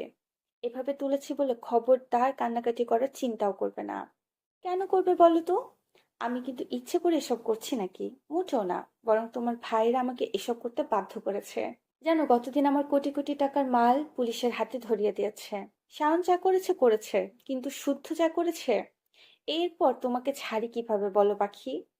শুধু শুদ্ধকে জব্দ করতেই আমি আমার অগ্নিকন্যাকে চিনলেও চিনলাম না, হাতের কাছে পেয়েও ছোলাম না। ভাবতে পারছো তোমার প্রতি কতটা আসক্তি আমি? এতটুকু বলে থামলো। এরপর শীতলের শুকনা ঠোঁটে চুমু এঁকে বলল, এই পাখি, চোখ খুলো। কবুল বলতে হবে তো নাকি? নাকি বিয়ে টিয়ে ছাড়াই আমার মহলের রানী হবে? এদিকে কিছুক্ষণের মধ্যে শীতলের কিডন্যাপের কথা শুদ্ধর কানে পৌঁছে গেল। ল্যাব থেকে ফিরে ফ্রেশ হয়ে এসে কেবলই খেতে বসেছে সে। প্রচন্ড খিদা লাগলেও খাওয়া হলো না তার। গলা দিয়ে কিছুতেই নামবে না। তাকে এভাবে উঠতে দেখে সীতারা বারবার জিজ্ঞাসা করেও কিছু বলল না। বেসিনে দ্রুত হাত ধুয়ে উঠতেই জরুরি কলটা এলো তার ফোনে। বাড়ির কাউকে আপাতত কিছু না বলেই নিঃশ্বাস এড়িয়ে গেল দোতলার দিকে। ফোনের অপর পাশের ব্যক্তি কিছু বলছে, আর শুদ্ধ সিঁড়ি বেয়ে উঠতে উঠতে চুপ করে শুনছে। কিছুক্ষণ পর পর কল কাটতেই শাহাদাত চৌধুরীর কল ঢুকলো তার ফোনে। এক মুহূর্তে কল ধরার ইচ্ছে না থাকলেও কলটা রিসিভ করতেই শাহাদাত চৌধুরী ব্যাধিগ্রস্ত হয়ে বললেন, শুদ্ধ, আব্বা শীতলকে। শুধু কথা বলছে না, তবে হাত মুঠো করে থমথমে মুখে তাকিয়ে আছে মেঝের দিকে। শুধুকে কথা বলতে না দেখে শাহাদাত চৌধুরী পুনরায় বললেন, কি করব এখন? গাড়ির নম্বর কিংবা ফোন নাম্বার কিছুই তো জানি না। আমি চট্টগ্রাম থেকে বের হওয়ার সব পথ বন্ধ করে দিয়েছি। আমার মাথা কাজ করছে না বাবা, কি করব বুঝতেছি না। এখান থেকে কেক অর্ডার দিয়ে দিচ্ছি, মেয়ে কিডন্যাপ হওয়ার খুশিতে সেলিব্রেশন করেন। তাছাড়া আপাতত কিছু করার আছে বলে মনে হচ্ছে না। এই পরিস্থিতিতে এমন ধরনের কথা শুনে হতভম্ব হয়ে গেলেন শাহাদাত চৌধুরী। কপালের ঘামটুকু মুছে তিনি নিজেকে ধাতস্থ করে বললেন, এখন কি রাগ দেখানোর সময় বাবা?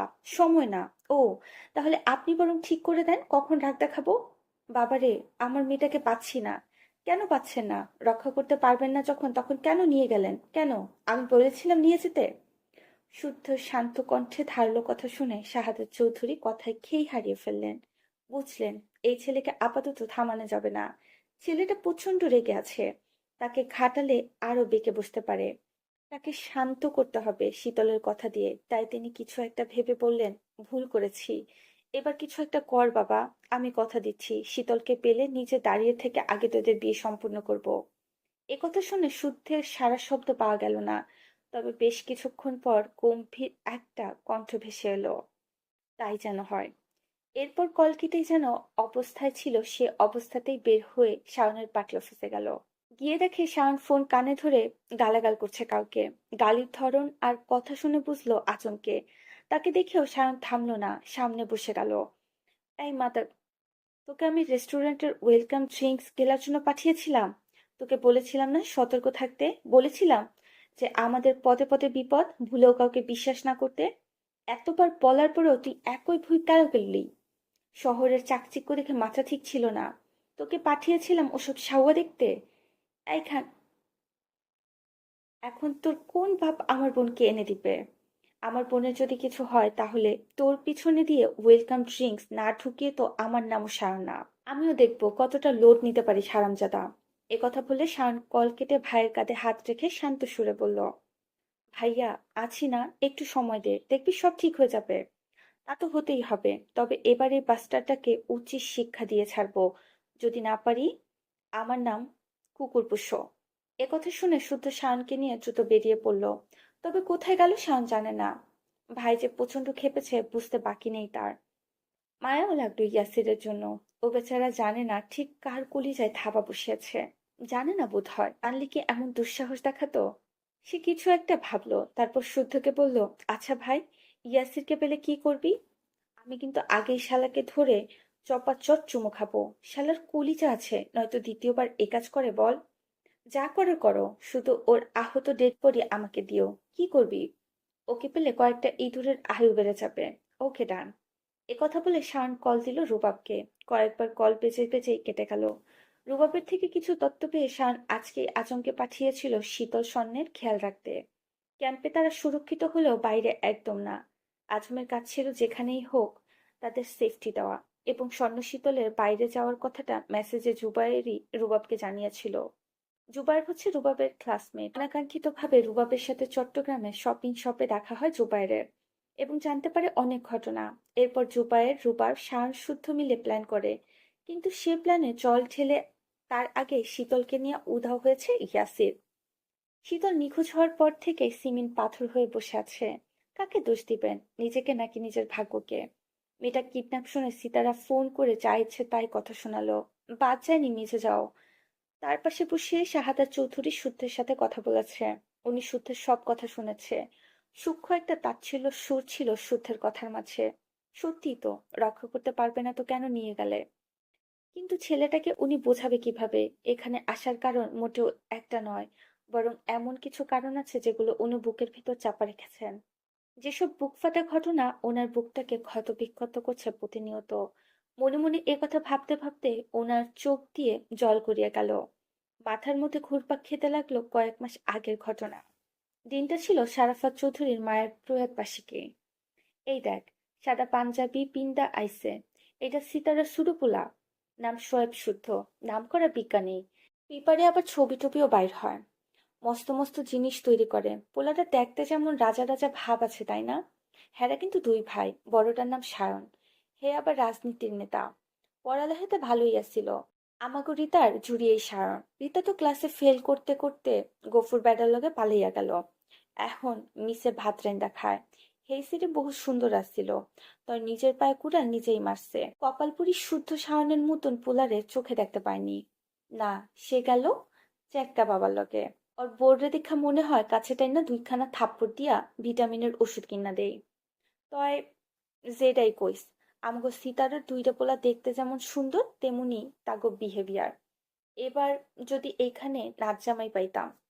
বাড়ি ভর্তি অনেক মেহমান বিধায় সাবধানে কথাগুলো বললেন 60 ঊর্ধ্বে বয়সী জয়নব বেগম। উনার বয়সী আরো একজনের সঙ্গে আছেন। উনি আশেপাশে তাকিয়ে হাতে থাকা টুথপিক দিয়ে মাড়ির দাঁতগুলো খুঁচিয়ে নিলেন। দাঁতের ফাঁকে সুপারি ঢুকে গেলে খুব ব্যথা হয়, তাই যখনই পান খায় হাতে একটা টুথপিক নেন। উনি দাঁত খুঁটিয়ে শাহাদাত আঙুলের ডগায় থাকা চুন জিব্বায় নিয়ে পুনরায় বললেন, কদিন আগে আমার বড় নাতনি রুকাইয়ার লিগা সম্বন্ধ পাইছিলাম, যেখানে একজনের লগে বিয়া দেওয়ানের লিগা। সাওয়ালের দুইটার কেউ রাজি হইল না। কত কত টাকা যৌতুক নিব? যত চাই নি দিমু। মুই এডিও কইছিলাম। সীতারা কত্ত কইরা বুঝাইছিল, কিন্তু শুনে নাই পোলারা। নাকি এখন বিয়ার বয়স হয় নাই, তাকে নাকি বিয়ার বয়স হয় নাই। মানে কি কমু, আজকালকার পোলাগুর কথা হই না হাসিও আয় আবার দুঃখও লাগে।